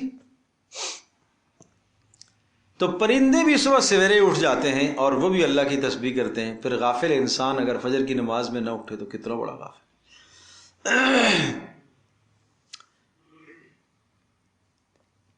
امام غزالی رحمۃ اللہ علیہ نے اپنے ایک تلمیذ کو، شاگرد کو نصیحت کرتے ہوئے ارشاد فرمایا، بیٹا خیال رکھنا، مرغ تجھ سے زیادہ سمجھدار نہ بنے، مرغ تجھ سے زیادہ سمجھدار نہ بنے۔ مطلب یہ تھا کہ آپ کو زیادہ سمجھدار ہونا چاہیے۔ وہ سویرے جاگتا ہے، وہ سویرے جاگتا ہے، صرف جاگتا نہیں ہے، جگاتا بھی ہے۔ تو آپ کو بھی سویرے جاگنا چاہیے، اور صرف جاگنا نہیں چاہیے، جگانا بھی چاہیے، ہے نا؟ رسول اللہ صلی اللہ علیہ وسلم نے کیا ارشاد فرمایا؟ رحم اللہ امرأن، اللہ رحم فرمائے اس شخص پر جو رات کو کسی پہر میں اٹھے، وضو کرے، نماز پڑھے، پھر اپنی گھر والی کو جگائے۔ فَإِنْ أَبَتْ، اگر گھر والی اٹھنے سے منع کرے، نہیں اٹھ رہی ہو، تو اس کے چہرے پر پانی کا ہلکا سا چھینٹا لگائے۔ سمجھے بھائی؟ لیکن اپنی ذمہ داری پر، جی جی، تہجد کے لیے ترغیب ہے، یہ ترغیب ہے۔ اور اسی طرح سے فرمایا اللہ رحم فرمائے اس عورت پر بھی جو رات کے آخری سے، دیکھو اللہ کے نبی دعا دے رہے ہیں، اللہ کے نبی دعا دے رہے کہ جو رات کو اٹھے اور نماز پڑھے اور پھر اپنے شوہر کو جگائے، اور اگر وہ نہ جاگے تو اس پر پانی کا چھینٹا ڈالے، تو اس کا اہتمام کرے۔ تو جلدی سونے کا اہتمام ہوگا تو یہ بات بن جائے گی۔ اب جہاں سونے کا معمولی رات 1 بجے 2 بجے کا، پھر کیا وہ یہ دعا کب حاصل کریں گے؟ چلو روز نہ صحیح تو کم از کم چھٹی والے دن، جس دن اطمینان ہے، آرام ہے، اس دن تو یہ دعا اللہ کے نبی کی حاصل کرو بھائی۔ پیارے پیغمبر صلی اللہ علیہ وسلم کی یہ زندگی تھی، رات کے آخری پہر میں آپ اٹھتے تھے، اور آپ علیہ السلام، آپ کا اپنا معمول تو بہت زیادہ قیام کا تھا، لیکن رات کو آخری وقت میں پھر اپنے ازواج کو جگاتے تھے، اہتمام سے جگاتے تھے۔ تو اس لیے اس کا اہتمام اپنے گھروں میں بھی ہونا چاہیے، پیار محبت سے، لیکن اس میں سختی کرنے کی اجازت نہیں ہے کہ اگر فرض پہ اٹھتی ہے یا فرض پڑھنے کے لیے اٹھتا ہے مرد اور فجر کی نماز وہ پڑھتا ہے فرض سے یا پڑھتی ہے اہتمام کے ساتھ، تو پھر اگر وہ تہجد میں نہیں اٹھ پائے تو آپ سختی نہیں کریں اس کے لیے، لیکن نماز کے لیے تھوڑا سا سخت ہونا چاہیے آدمی کو، اس لیے کہ وہ فرض ہے۔ کل قد علم صلاتہ و تسبیحہ، ہر ایک اپنی نماز کو اور اپنی تسبیح کو جانتا ہے، یعنی ہر مخلوق کی تسبیح الگ الگ ہے۔ کل قد علم صلاتہ، ہر ایک اپنی پکار کو، اپنی دعا کو وہ جانتا ہے، اللہ کی تسبیح بیان کرنے کو وہ جانتا ہے۔ اور یہ بھی معنی ہو سکتا ہے کہ جناب اللہ تبارک و تعالیٰ نے ہر ایک کی نماز کو، ہر ایک کی تسبیح کو اللہ نے جانا ہے، اللہ جانتا ہے۔ واللہ علیم بما یفعلون، تمہاری نمازیں کیا، تمہارے روزے کیا، اللہ پاک تو تمہارے ہر فعل کو جانتا ہے۔ یعملون نہیں کہا، یفعلون ہے، تو یفعلون کا مطلب کیا ہے؟ تمہارا کوئی بھی فعل ہو، اچھا ہو برا ہو، کسی بھی نیت سے، تمہاری ہر حرکت کو اللہ جانتا ہے۔ وَلِلَّهِ مُلْكُ السَّمَاوَاتِ وَالْأَرْضِ، اچھا اتنا بڑا حکم کیوں دیا ہے، تسبیح کا حکم کیوں دیا؟ اس لیے کہ وَلِلَّهِ مُلْكُ السَّمَاوَاتِ وَالْأَرْضِ، آسمانوں اور زمینوں کی ساری سلطنت اللہ ہی کے پاس ہے، وَإِلَى اللَّهِ الْمَصِيرُ، اور سب نے لوٹ کر اسی کے پاس جانا ہے۔ الم تر ان اللہ، یہ اس کو کہتے ہیں دلائل، اللہ کی قدرت کے دلائل۔ آسمان زمین کی ہر مخلوق اسی کی تسبیح کرتی ہے، آسمان زمین میں جو کچھ ہے وہ سارا کا سارا اسی کا ہے۔ اب تیسری دلیل، الم تر ان اللہ یزجی سحابا، یہ اتنا بڑا کام کون کرنے والا ہے؟ اللہ ہی تو کرتا ہے۔ الم تر ان اللہ، کیا آپ نے نہیں دیکھا؟ اللہ وہ ذات ہے یزجی سحابا، جو چلاتا ہے بادلوں کو، یزجی ہنکاتا ہے، چلاتا ہے، سحابن بادلوں کو، ثم یؤلف بینہ، پھر ان بادلوں کو اوپر نیچے تہ بتہ جمع کرتا ہے، ثم یجعلہ رکاما، اللہ ان بادلوں کو جمع کرتا ہے، ثم یجعلہ رکاما، پھر ان کو تہ بتہ بناتا ہے، فتر الودق یخرج من خلالہ، اور تو دیکھتا ہے کہ بارش اتر رہی ہوتی ہے، یخرج نکلتی ہے، من خلالہ اس بادل کے درمیان سے بارش نکلتی ہے۔ یہ اللہ کا نظام ہے، سمندروں سے بہاپ بخارات کی شکل میں اللہ تبارک و تعالیٰ سے بلند کرتا ہے اسی پانی کو، فضاؤں میں بلند کر کے پھر اپنی قدرت سے اسے برساتا ہے۔ وَيُنَزِّلُ مِنَ السَّمَاءِ مِن جِبَالٍ، اور وہ اتارتا ہے آسمان سے، آسمان سے اتارتا ہے، من جبال، پہاڑوں کو اتارتا ہے، فیہا من برد، جن میں اولے بھی ہوتے ہیں، آسمان سے پہاڑوں کو اتارتا ہے۔ اس میں دو معنی، ایک معنی تو ہے جس طرح سے جبال الارض زمین کے پہاڑ ہیں، اسی طرح سے آسمان کے بھی پہاڑ ہیں، اور آسمان کے پہاڑ سے مراد بڑے بڑے بادل جو بارش کو اٹھائے پھرتے ہیں، یہ بھی کس کی طرح ہیں؟ پہاڑوں کی طرح نا، دور سے پہاڑ لگتے ہیں۔ تو یہ معنی ہے وَيُنَزِّلُ مِنَ السَّمَاءِ مِن جِبَالٍ، اور آسمانوں سے اللہ پاک برساتا ہے، بڑے بڑے پہاڑوں کو اللہ پاک برساتا ہے، یعنی بادلوں کو برساتا ہے، ٹھیک ہے۔ اور ایک معنی یہ بھی ہے وَيُنَزِّلُ مِنَ السَّمَاءِ مِن جِبَالٍ فِيهَا مِن بَرَدٍ، کہ اللہ تبارک تعالیٰ آسمان سے اتارتا ہے، پہاڑوں کے اوپر اللہ پاک اتارتا ہے، دنیا کے بڑے بڑے بلند ترین چوٹیاں پہاڑ جو ہیں، جو آسمانوں سے باتیں کر رہے ہوتے ہیں، اللہ تبارک تعالیٰ ان پہاڑوں پر اتارتا ہے۔ کیا چیز اتارتا ہے؟ برد، اولے، برف، نہیں سمجھے؟ جیسے آج کا جو اس وقت کا واقعہ پیش آیا ہے مری کے اندر، یہ کیا ہے؟ آپ دیکھیں جا کے، بڑے بڑے اللہ تبارک تعالیٰ کی قدرت کے شاہکار، اللہ کی قدرت کی نشانیاں۔ میں عام طور پر کہا کرتا ہوں، آج ہمارے مجمع کی جو سیر ہے نا، وہ سیر کا مقصد کیا ہے؟ سیر تفریح کا مقصد نافرمانی۔ پھر سیر میں ہم آزاد ہوتے، پھر نماز نہیں تفریح کے لیے آئے، ارے مسجد میں تھوڑی آئے ہیں، تفریح کے لیے آئے ہیں، پھر دبا کے گانے بجانے، پھر دبا کے اس میں اللہ کی نافرمانیاں۔ آج سیر میں تو یہ ہوتا ہے، جبکہ حقیقت میں سیر کیا ہے؟ لِنُرِيَهُ مِنْ آیاتنا، اللہ پاک نے اپنے نبی پاک صلی اللہ علیہ وسلم کو بھی سیر کروائی ہے نا۔ سبحان الذی اسریٰ بعبدہ، پاک ہے وہ پاک پروردگار جس نے اپنے بندے کو راتوں رات سیر کرائی، مسجد حرام سے مسجد اقصیٰ تک، اور وہاں سے آسمانوں تک، سدرۃ المنتہا اور جنت اور جہنم کے سارے نظارے دکھائی۔ سیر کی غرض کیا ہے؟ لِنُرِيَهُ مِنْ آیاتنا، تاکہ ہم اپنی قدرت کی نشانیاں دکھائیں۔ پتہ یہ چلا کہ سیر کی غرض اللہ کی قدرت کی نشانیاں دیکھنا ہے۔ اس غرض سے سفر کیا کرو، اس غرض سے سیر کیا کرو۔ ایک شہر سے دوسرے شہر جاتے ہو، ایک شہر کے اندر آپ سیر کرتے ہو، سمندر کے قریب آپ جاتے ہو، آپ سمندر کو دیکھ کر اللہ کی قدرت تو یاد کرو۔ کتنی جگہ پر اللہ پاک نے قرآن میں نہیں ذکر فرمایا کہ ہم نے سمندر کو تمہارے تابع کر دیا؟ ورنہ تمہارے اندر کیا ہمت اور طاقت تھی اس کو تابع کرنے کی؟ بڑے بڑے پہاڑوں کو دیکھ کر یہ سمجھو کہ اللہ نے فرمایا وَالْجِبَالَ أَرْسَاهَا، ہم نے ان پہاڑوں کو زمین پر گاڑا ہے۔ اللہ کہہ رہا ہم نے گاڑا ہے، اور ان پہاڑوں کو کیلوں کی طرح بنایا ہے۔ اور وَيَسْأَلُونَكَ عَنِ الْجِبَالِ، کم از کم یہ چیزیں تو انسان کو آنی چاہیے جو گرد و نواح میں روز مرہ جن کے مشاہدے کرتا ہے۔ اے نبی، آپ سے پہاڑوں کے متعلق پوچھتے کہ پہاڑوں کا کیا ہوگا قیامت کے دن؟ فَقُلْ يَنْسِفُهَا رَبِّي نَسْفًا فَيَذَرُهَا قَاعًا صَفْصَفًا لَا تَرَى فِيهَا عِوَجًا وَلَا أَمْتًا، آپ کہہ دیجئے يَنْسِفُهَا رَبِّي نَسْفًا، میرا پروردگار ان بلند ترین چوٹیوں کو، بلند ترین پہاڑوں کو ذرہ ذرہ کر کے اڑا دے گا۔ اللہ کے لیے کیا مشکل ہے؟ جو بڑے بڑے پہاڑ، برف کے پہاڑ اتارتا ہے، اور وہ دنیا کے پہاڑوں پر آ کے برف جب جمتی ہے تو وہ ایک ایک ذرہ ہو کر نہیں آتی آسمان سے، جب وہ برستی ہے تو کیسے برستی ہے؟ ایک ایک ذرہ ہی تو آتی ہے. اس ایک ایک ذرے کو کس طرح سے اللہ جمع کر رہا، تو جو پاک پروردگار اس ایک ایک ذرے کو جمع کر رہا ہے جو انسانوں کی تباہی اور ہلاکت کا سبب بن جاتی ہے، تو کیا وہ رب اس کو بکھیر نہیں سکتا؟ تو اس طرح یہ ہے غرض سفر. اس نظریے سے آدمی سفر کرتا ہے تو پھر انسان کا سفر کا بنتا ہے. پھر افلم یسیروا فی الارض، قرآن میں کتنی جگہ، کیا یہ لوگ سیر نہیں کی انہوں نے زمین کی؟ یہ زمین میں گھومتے نہیں ہیں؟ دیکھیں تو صحیح، کیف کان عاقبۃ الذین من قبل، کیا انجام ہوا ان لوگوں کا جو ان سے پہلے گزرے، کیا انجام ہوا.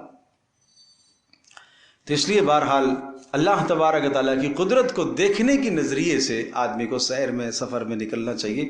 نیت انسان کرتا ہے تو اس پر اللہ پاک اسے اجر بھی دیتا ہے. باقی دنیا کے منافع تو ویسے بھی حاصل ہو جاتے ہیں، دنیا کے فائدے تو ویسے بھی حاصل. وہی مثال ہے، روشن دان کیوں لگایا ہے؟ تاکہ ہوا آئے.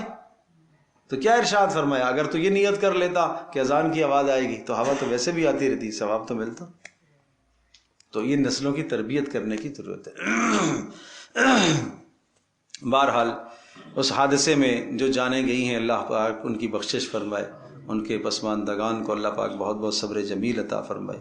اور یقیناً سن کر دیکھ کر یہ مناظر انسان، ہر مومن کا دل نرم ہوتا ہے اور دکھ ہوتا ہے. اللہ تبارک تعالیٰ جو ہے وہ سب کی بخشش فرمائے. جو مشکل میں پھنسے ہوئے ہیں اور اس وقت وہاں کے جو لوگ ہیں، بعض لوگ اپنی جانوں کو، مالوں کو، گھروں کو پیش کر رہے ہیں، یہ ان لوگوں کی بہت بڑی قربانی ہے. اور یہی ہونا چاہیے کہ مومن کسی بھی جگہ پر پریشان ہو تو دوسرے مومن کو بھی اس کے لیے پریشان ہونا چاہیے. جو اس سے بن پڑے اپنی جان، مال، وقت، اپنی صلاحیت اس پر لگانا چاہیے. تو وہاں علماء ہیں، مدارس ہیں، مساجد ہیں، الحمدللہ بہت اہتمام کے ساتھ اس وقت وہ کام کر رہے ہیں. اور دیگر جو تنظیمیں کام کر رہی ہیں، وہ سب کا کام ایسا ہے جو قابل تحسین ہے اور بہت احسن ہے. فَيُصِيبُ بِهِ مَن يَشَاءُ، تو پھر اللہ تبارک تعالیٰ اس بارش کے ذریعے سے ان بادلوں کو جہاں چاہتا ہے پہنچاتا ہے. وَيَصْرِفُهُ عَن مَن يَشَاءُ، اور جہاں سے چاہتا ہے اللہ پاک پھیر دیتا ہے. اللہ اکبر، کیا اللہ کی قدرت کے نمونے ہیں. یکاد ثنا برقہ یذہب بالابصار، قریب ہے کہ وہ بجلی کی جو چمک اور گرج آتی ہے تو وہ آنکھوں کی بینائی ہی نہ لے جائے، ایسا ڈر لگ رہا ہوتا ہے. یقلب اللہ اللیل والنہار، اور اللہ وہ ذات ہے جو بدلتا ہے دن کو اور رات کو. ان فی ذلک لعبرۃ، اس میں سب بڑی عبرت ہے، لأولی الابصار، عقل مندوں کے لیے، بصیرت رکھنے والوں کے لیے. واللہ خلق کل دابہ، اور اللہ پاک نے ہر مخلوق کو بنایا، چاہے سمندری ہو، چاہے بحری ہو، بری ہو، ساری مخلوقات کو. من ماء، پانی سے. فمنہم من یمشی علی بطن، بعض مخلوقات ایسی ہیں جو چلتی ہیں علی بطنی، اپنے پیٹ پر، رینگتے ہیں پیٹ پر. مچھلی ہے، سانپ ہے. وَمِنْهُمْ مَنْ يَمْشِي عَلَى رِجْلَيْنِ، اور بعض ایسے ہیں جیسا کہ وہ دو پاؤں پر چلتے ہیں، انسان ہے دو پاؤں پر چلتا ہے. وَمِنْهُمْ مَنْ يَمْشِي عَلَى أَرْبَعٍ، اور بعض ایسے ہیں جو چار پر چلتے ہیں، حیوانات ہیں. يَخْلُقُ اللَّهُ مَا شَاءَ، تمہیں وہ جو نظر آتا ہے اللہ نے وہ گنوا دیا. اس کے علاوہ جو مخلوقات اتنی ہیں جن کو تم جانتے ہی نہیں ہو. يَخْلُقُ اللَّهُ مَا يَشَاءُ، اللہ جو چاہتا ہے وہ پیدا کرتا ہے. إِنَّ اللَّهَ عَلَى كُلِّ شَيْءٍ قَدِيرٌ، اس کو کہتے ہیں علت اور دلیل. کیوں جو چاہتا ہے پیدا کرتا ہے؟ اس لیے کہ وہ ہر چیز پر قدرت رکھتا ہے. تو جب وہ ہر چیز پر قدرت رکھتا ہے، اس اللہ کی طرف تمہیں دعوت دی جا رہی ہے کہ مساجد کے ماحول میں جڑو. لقد انزلنا آیات مبینات، اچھا اس اللہ سے تعلق کیسے قائم ہوگا؟ یہ طریقہ ہے. لقد انزلنا آیات مبینات، ہم نے نازل کی ہیں، ہم نے. یہ اب اس کو آپ جوڑیں گے سورت کی ابتدائی آیت کے ساتھ. سورۃ انزلناها وفرضناها وانزلنا فی آیات، ہم نے ہدایت نامہ نازل کیا ہے، آیات مبینات. واللہ یہدی من یشاء، اور اللہ پاک جسے چاہتا ہے. اچھا اس سے ہدایت کیسے حاصل کر سکتے ہیں؟ جسے اللہ چاہے گا ہدایت دے گا سیدھے راستے کی طرف، لیکن جس کے اندر طلب ہوگی، انابت ہوگی، اللہ کی طرف رجوع کرے گا. وَيَقُولُونَ آمَنَّا بِاللَّهِ وَبِالرَّسُولِ وَأَطَعْنَا، اب یہ وہ منافقوں کا حال ہے کہ جو زبان سے تو کہتے ہیں کہ ہم ایمان لائے، وَيَقُولُونَ، اور یہ لوگ زبان سے تو دعویٰ کرتے ہیں آمنا باللہ، ہم اللہ پر ایمان لائے، وبالرسول، اور کیا کرتے ہیں؟ رسول پر ایمان لائے، وَأَطَعْنَا، اور کہتے ہیں کہ ہم نے رسول کی بات کو بھی مانا ہے. لیکن ثُمَّ يَتَوَلَّى فَرِيقٌ مِّنْهُم مِّن بَعْدِ ذَلِكَ، لیکن پھر ان میں سے ایک فریق ایک فریق پھر جاتا ہے اللہ اور اس کے رسول کی بات سے، اطاعت سے پھر جاتا ہے۔ قرآن کہتا ہے وَمَا أُولَٰئِكَ بِالْمُؤْمِنِينَ، یہ لوگ صاحب ایمان نہیں۔ میں نے عرض کیا تھا کہ منافق اور مخلص کی مثال قرآن دے رہا ہے، چونکہ مدینہ منورہ کے اس ماحول میں جہاں حضرت عائشہ رضی اللہ تعالی عنہا پر الزام تراشی منافقوں نے کی تھی، تو اب ظاہر سی بات ہے کہ ہمیں کیسے پتہ چلے گا کہ جناب یہ منافق ہے، یہ مخلص ہے، یہ منافق ہے؟ یہ تو نشانیاں بتائیں، علامتیں بتائی، ایسی صاف صاف نشانیاں بتلائی ہیں، سیدھی جا کر فلاں فلاں فلاں فلاں پر چسپاں ہوتی، ایسی صاف نشانیاں بتلائیں۔ نام قرآن کسی کا ذکر نہیں کرتا، قرآن نشانیاں بتاتا ہے، اور ہر آدمی گویا کہ اہل ایمان کو بھی تنبیہ ہے کہ تم بھی اپنا محاسبہ کر لو، امتحان کر لو اپنا، کہ کہیں یہ برائیاں تمہارے اندر تو نہیں موجود ہیں۔ اور ادھر منافقوں کو بھی تنبیہ ہے کہ تمہیں توبہ ہونی چاہیے، توبہ کر لینی چاہیے، اللہ کی طرف رجوع تمہیں کر لینا چاہیے۔ کیوں کر لینا چاہیے؟ تمہیں معلوم نہیں ہے کہ تمہارے دل کے اندر جو برائی ہے اس برائی کو اللہ کھول کھول کے بیان کر دیتا ہے۔ تم نے جو سوچا محمد رسول اللہ کے خلاف، رسول اللہ کو جو اطلاع اللہ نے کر دی ہے اور دے دی ہے، اس کا مطلب یہ ہوا نا کہ اللہ پاک تمہارے دلوں کے حالات سے آگاہ ہے۔ تو یہ بات تمہارے لیے کافی نہیں ہے کیا؟ آپ سنیے، وَإِذَا دُعُوا إِلَى اللَّهِ وَرَسُولِهِ، اور جب ان کو بلایا جاتا ہے اللہ اور اس کے رسول کی طرف، دعوت دی جاتی ہے، بلایا جاتا ہے، لِيَحْكُمَ بَيْنَهُمْ، تاکہ فیصلہ ہو، إِذَا فَرِيقٌ مِّنْهُمْ مُعْرِضُونَ، تو ایک فریق وہاں سے اعراض کرتا ہے، اللہ اور اس کے رسول کے فیصلے کو قبول کرنے سے اعراض کرتا ہے، قبول نہیں کرتے۔ وَإِن يَكُن لَّهُمُ الْحَقُّ يَأْتُوا إِلَيْهِ مُذْعِنِينَ، بڑا عجیب المیہ ہے آج بھی ہمارے ماحول کا۔ اب ترجمہ سنیے پہلے، وَإِن يَكُن لَّهُمُ الْحَقُّ، اور اگر حق اس کے لیے ثابت ہو جاتا ہے تو پھر يَأْتُوا إِلَيْهِ مُذْعِنِينَ، پھر دوڑتا ہوا آتا ہے۔ کیا مطلب؟ دو آدمی جب آپس میں جھگڑا کر رہے اور آپ کو حکم بنایا جائے، فیصلہ کرو، دونوں سے پوچھا جائے ابھی میں جو فیصلہ کروں گا اس پر تم راضی ہو؟ جی ہم راضی۔ تو اب ظاہر سی بات ہے وہ فیصلہ جب ہوگا تو ایک کے حق میں ہوگا، ایک کے خلاف ہوگا۔ تو جس کے حق میں ہوا وہ کہے گا ہاں درست فیصلہ ہوا، اور جس کے خلاف ہوگا وہ کہے گا نہیں بھائی حق فیصلہ تو ہوا نہیں۔ یہ عادت منافقوں کی، یہ عادت کس کی ہے؟ منافقوں کی۔ اور یہ بات بھی ذہن نشین فرمائیے گا، پیارے پیغمبر صلی اللہ تعالی وسلم نے ارشاد فرمایا تھا، دیکھو میرے پاس جب کوئی فیصلہ آئے گا تو میں ظاہر کو دیکھ کے فیصلہ کروں گا۔ شریعت نے جو ظاہر کے احکام بتلائے ہیں، گواہی ہے، گواہی کے ذریعے سے، دیگر شواہد کے ذریعے سے میں فیصلہ کروں گا۔ اگر میں نے فیصلہ کر دیا کسی شخص کے حق میں اور وہ چیز اس کی نہ ہوئی، لیکن ظاہر چیزوں کو دیکھ کر، شواہد اور گواہوں کو دیکھ کر میں نے اس کے حق میں فیصلہ کر دیا، تو یہ میرے فیصلے سے وہ چیز اس کی نہیں ہو جائے گی۔ اسے سمجھ لینا چاہیے کہ وہ جہنم کا ایک ٹکڑا ہے، چاہے وہ لے یا چاہے اسے چھوڑے، اسے لے یا اسے چھوڑے۔ تو فیصلہ ہو جانے کا یہ معنی نہیں ہے کہ اب بس یہ چیز ہماری ہو گئی۔ حقیقت کیا ہے کہ وہ تمہاری ہے بھی کہ نہیں، سوچنے کی بات یہ۔ تو ارشاد فرمایا وَإِن يَكُن لَّهُمُ الْحَقُّ، اگر حق ان کی حمایت میں ہوتا ہے، يَأْتُوا إِلَيْهِ مُذْعِنِينَ، دوڑتے ہوئے آتے ہیں۔ وَأَفِي قُلُوبِهِم مَرَضٌ، ایسا کیوں ہے کہ کیا نبی علیہ الصلوۃ والسلام جب تمہارے حق میں فیصلہ کریں تو تم دوڑے ہوئے آتے ہو، اور جب تمہارے خلاف کریں تو پھر تم جو ہے نا بھدک جاتے ہو؟ کیوں بھدک جاتے ہو؟ کیا تمہارے دلوں کے اندر بیماری ہے کوئی؟ یعنی تمہارا بھدکنا رسول اللہ صلی اللہ تعالی علیہ وسلم کے اوپر عدم اعتماد کی نشانی، نبی پر تمہیں اعتماد اور بھروسہ نہیں ہے، تمہارے دل میں نبی کے متعلق کوئی شک اور شبہہ ہے، یا قرآن کے متعلق کوئی شک ہے، امر تابو، یا تم شک میں پڑ گئے ہو، ام یخافون، یا تمہیں ڈر لگتا ہے اس بات سے، یحیف اللہ علیہم ورسولہ، کہ اللہ اور اس کا رسول تمہارے اوپر ظلم کرے گا کیا؟ یعنی تمہارے حق میں جو فیصلہ نہیں ہوا اور تم یہ سمجھتے ہو کہ ہمارے حق میں فیصلہ اس نے نہیں کیا، یہ میرا دشمن ہے، اس نے میرے خلاف فیصلہ کیا، یہ میرا دشمن ہے، تو کیا اللہ اور اس کا رسول تمہارے خلاف فیصلہ کرے گا؟ اللہ اور اس کا رسول تمہارے پر ظلم کرے گا؟ کیسی بات سوچتے ہو؟ بل اولئک هم الظالمون۔ نمبر 1، رسول پر جو بے اعتمادی ظاہر کرتے ہو غلط کرتے ہو۔ نمبر 2، جو دل میں شک ہے قرآن و سنت کے فیصلوں پر غلط شک ہے۔ نمبر 3، تمہارا تصور ہے کہ اللہ اور اس کے رسول کے فیصلے معاذ اللہ ثم معاذ اللہ ظالمانہ فیصلے ہیں، تو سمجھ لو جو یہ تصورات کیے بیٹھا ہوا ہے ایسے انسان ہی ظالم ہیں۔ انما کان قول المؤمنین. اب یہ بات آئی منافقوں کی، منافقوں کے بعد پھر اہل ایمان کے حالات، کہ ان کو جب اللہ اور اس کے رسول کے فیصلے کی طرف بلایا جاتا ہے تو وہ کیا کرتے ہیں. کیا وقت ہو گیا؟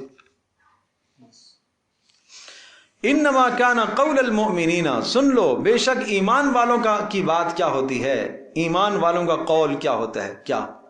اذا دعوا الی اللہ ورسولہ، جب ایمان والوں کو بلایا جاتا ہے اللہ اور اس کے رسول کی طرف، لیحکم بینہم، تاکہ رسول ان کے درمیان میں فیصلہ کرے، تو ایمان والے کیا بولتے ہیں؟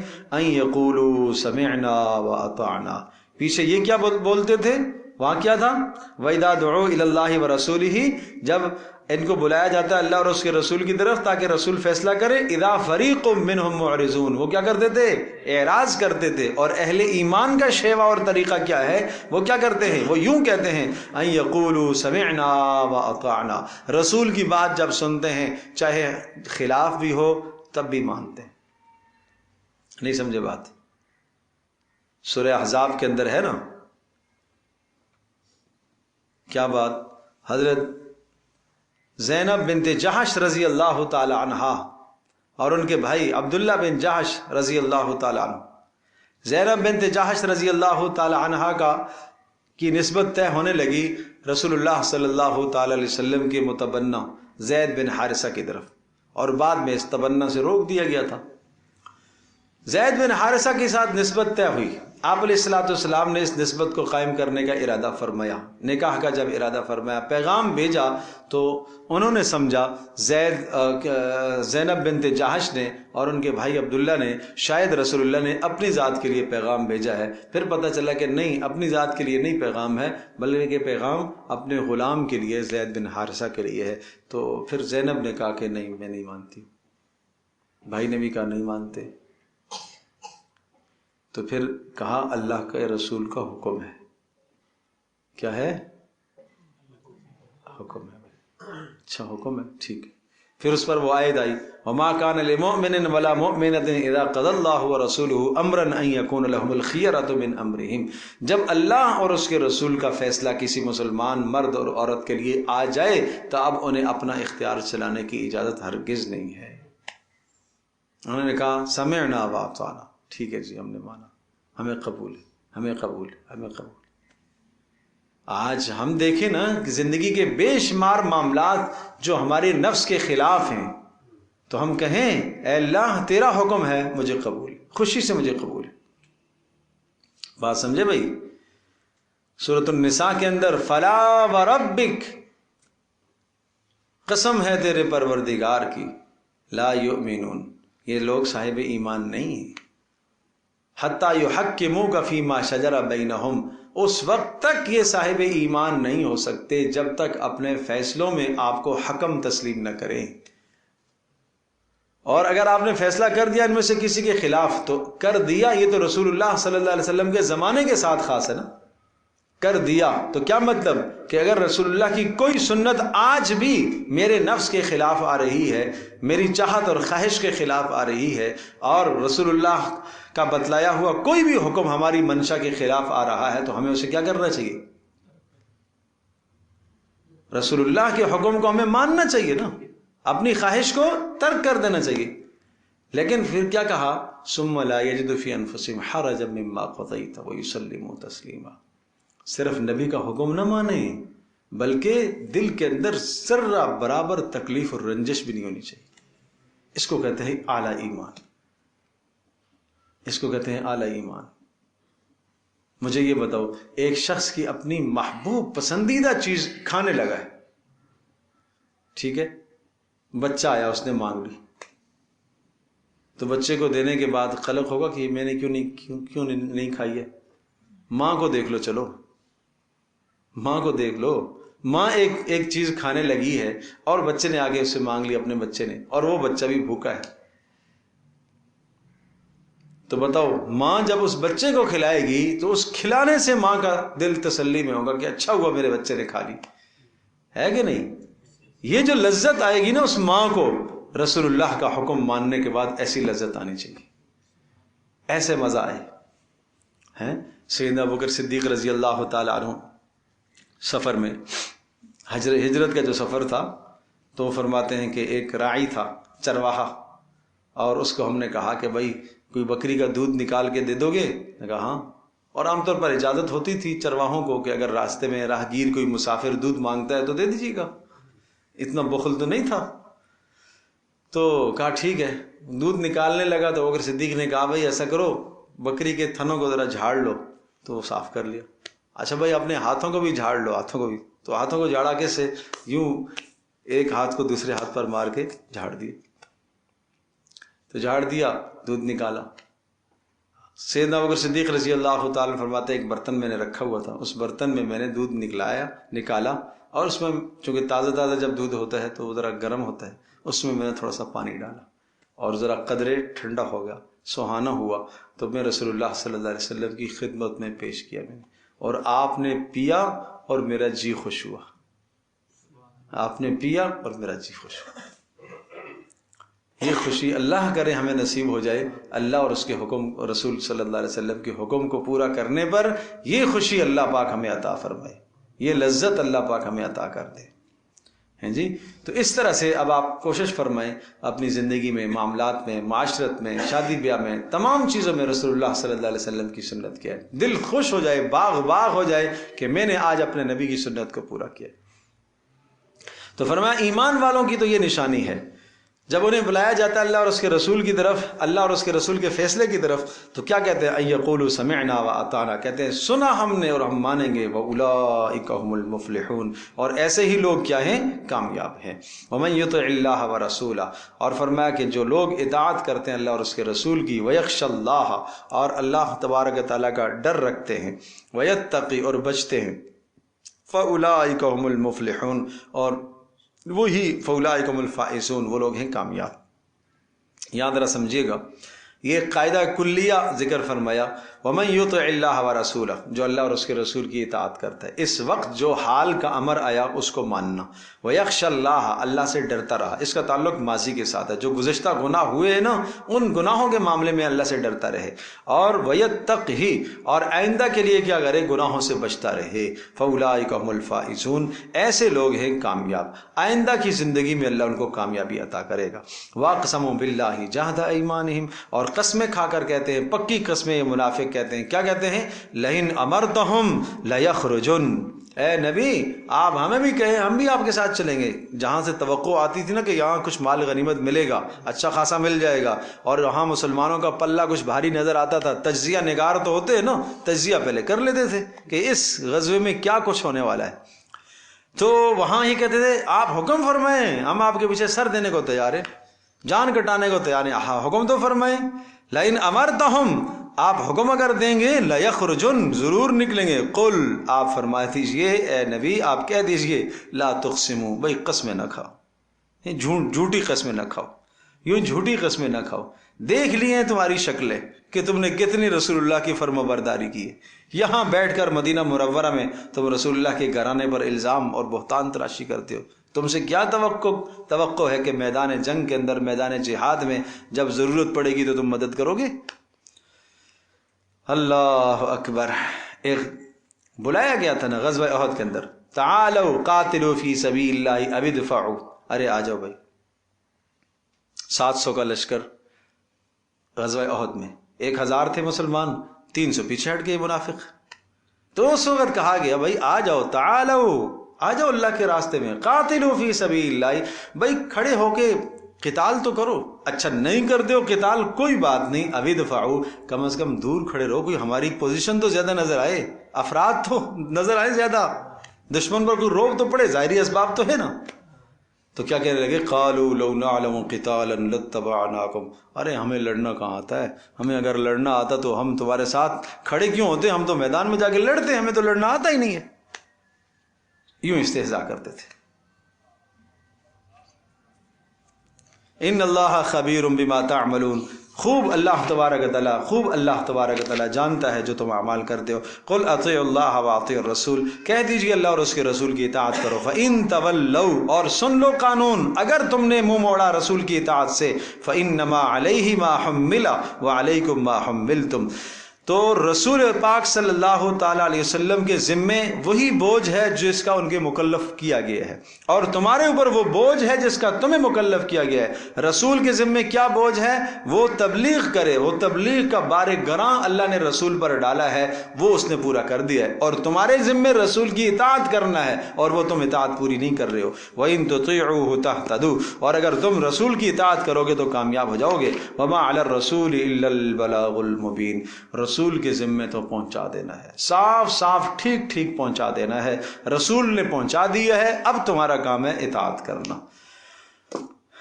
اگلی آیات پھر اگلے مضمون سے تعلق ہے، انشاءاللہ زندگی رہی تو اگلی نشست میں انشاءاللہ بیان کریں گے۔ الحمد للہ رب العالمین والصلاة والسلام علی سید الانبیاء والمرسلین وعلی آلہ وصحبہ امتی اجمعین۔ اللہم انا نسألک الہدی والتقی والعفاف والغنی، اللہم انا نعوذ بک من الفتن ما ظہر منها وما بطن، ربنا لا تجعلنا فتنة للقوم الظالمین ونجنا برحمتک من القوم الکافرین۔ یا ارحم الراحمین، ہماری اس مجلس کو قبول فرما، ہم سب کے گناہوں کو معاف فرما، ہم سب کی کوتاہیوں کو معاف فرما، ہم سب کا خاتمہ ایمان پر فرما۔ اللہم اجعلنا فی قلبی نورا وفی سمعی نورا وفی بصرنا نورا وعن یمیننا نورا وعن شمالنا نورا ومن فوقنا نورا ومن تحتنا نورا وعن یمیننا نورا وعن امامنا نورا وعن خلفنا نورا وجعلنا نورا۔ اے رحم الراحمین، اے رحم الراحمین، ہمیں اپنا نور عطا فرما۔ اے اللہ ہم سب کو اپنا نور عطا فرما، ایسا نور جس سے ہمارے سینے روشن ہو جائیں، اے اللہ ہمارے دماغ روشن ہو جائیں، ایسا نور ہم سب کو نصیب فرما۔ ہر بری محفل سے، بری مجلس سے ہماری حفاظت فرما۔ اے اللہ اس مجلس کو قبول فرما۔ اے اللہ جتنے احباب دنیا سے رخصت ہوئے سب کی قبروں کو منور فرما، سب کے درجات کو بلند فرما، ہم سب کا خاتمہ ایمان پر فرما۔ اے اللہ مساجد مدارس کی تو حفاظت فرما، مراکز کی تو حفاظت فرما، دینی قلعوں کی تو حفاظت فرما، علماء اہل علم کی تو حفاظت فرما، طلباء کی تو حفاظت فرما۔ اے اللہ اے رحم الراحمین، مری کے سانحے میں اے اللہ جو لوگ وفات پا گئے ان کی بخشش فرما، ان کو پسماندگان کو صبر جمیل عطا فرما۔ اے رحم الراحمین، وہاں حکومت کو بہتر سے بہتر انتظامات کرنے کی توفیق عطا فرما۔ اہل علاقہ کے جو تعاون ہیں ان تعاونوں کو اپنی بارگاہ میں قبول فرما۔ اے اللہ ہماری دعاؤں کو قبول فرما۔ وصلی اللہ تعالی علی خیر خلق محمد۔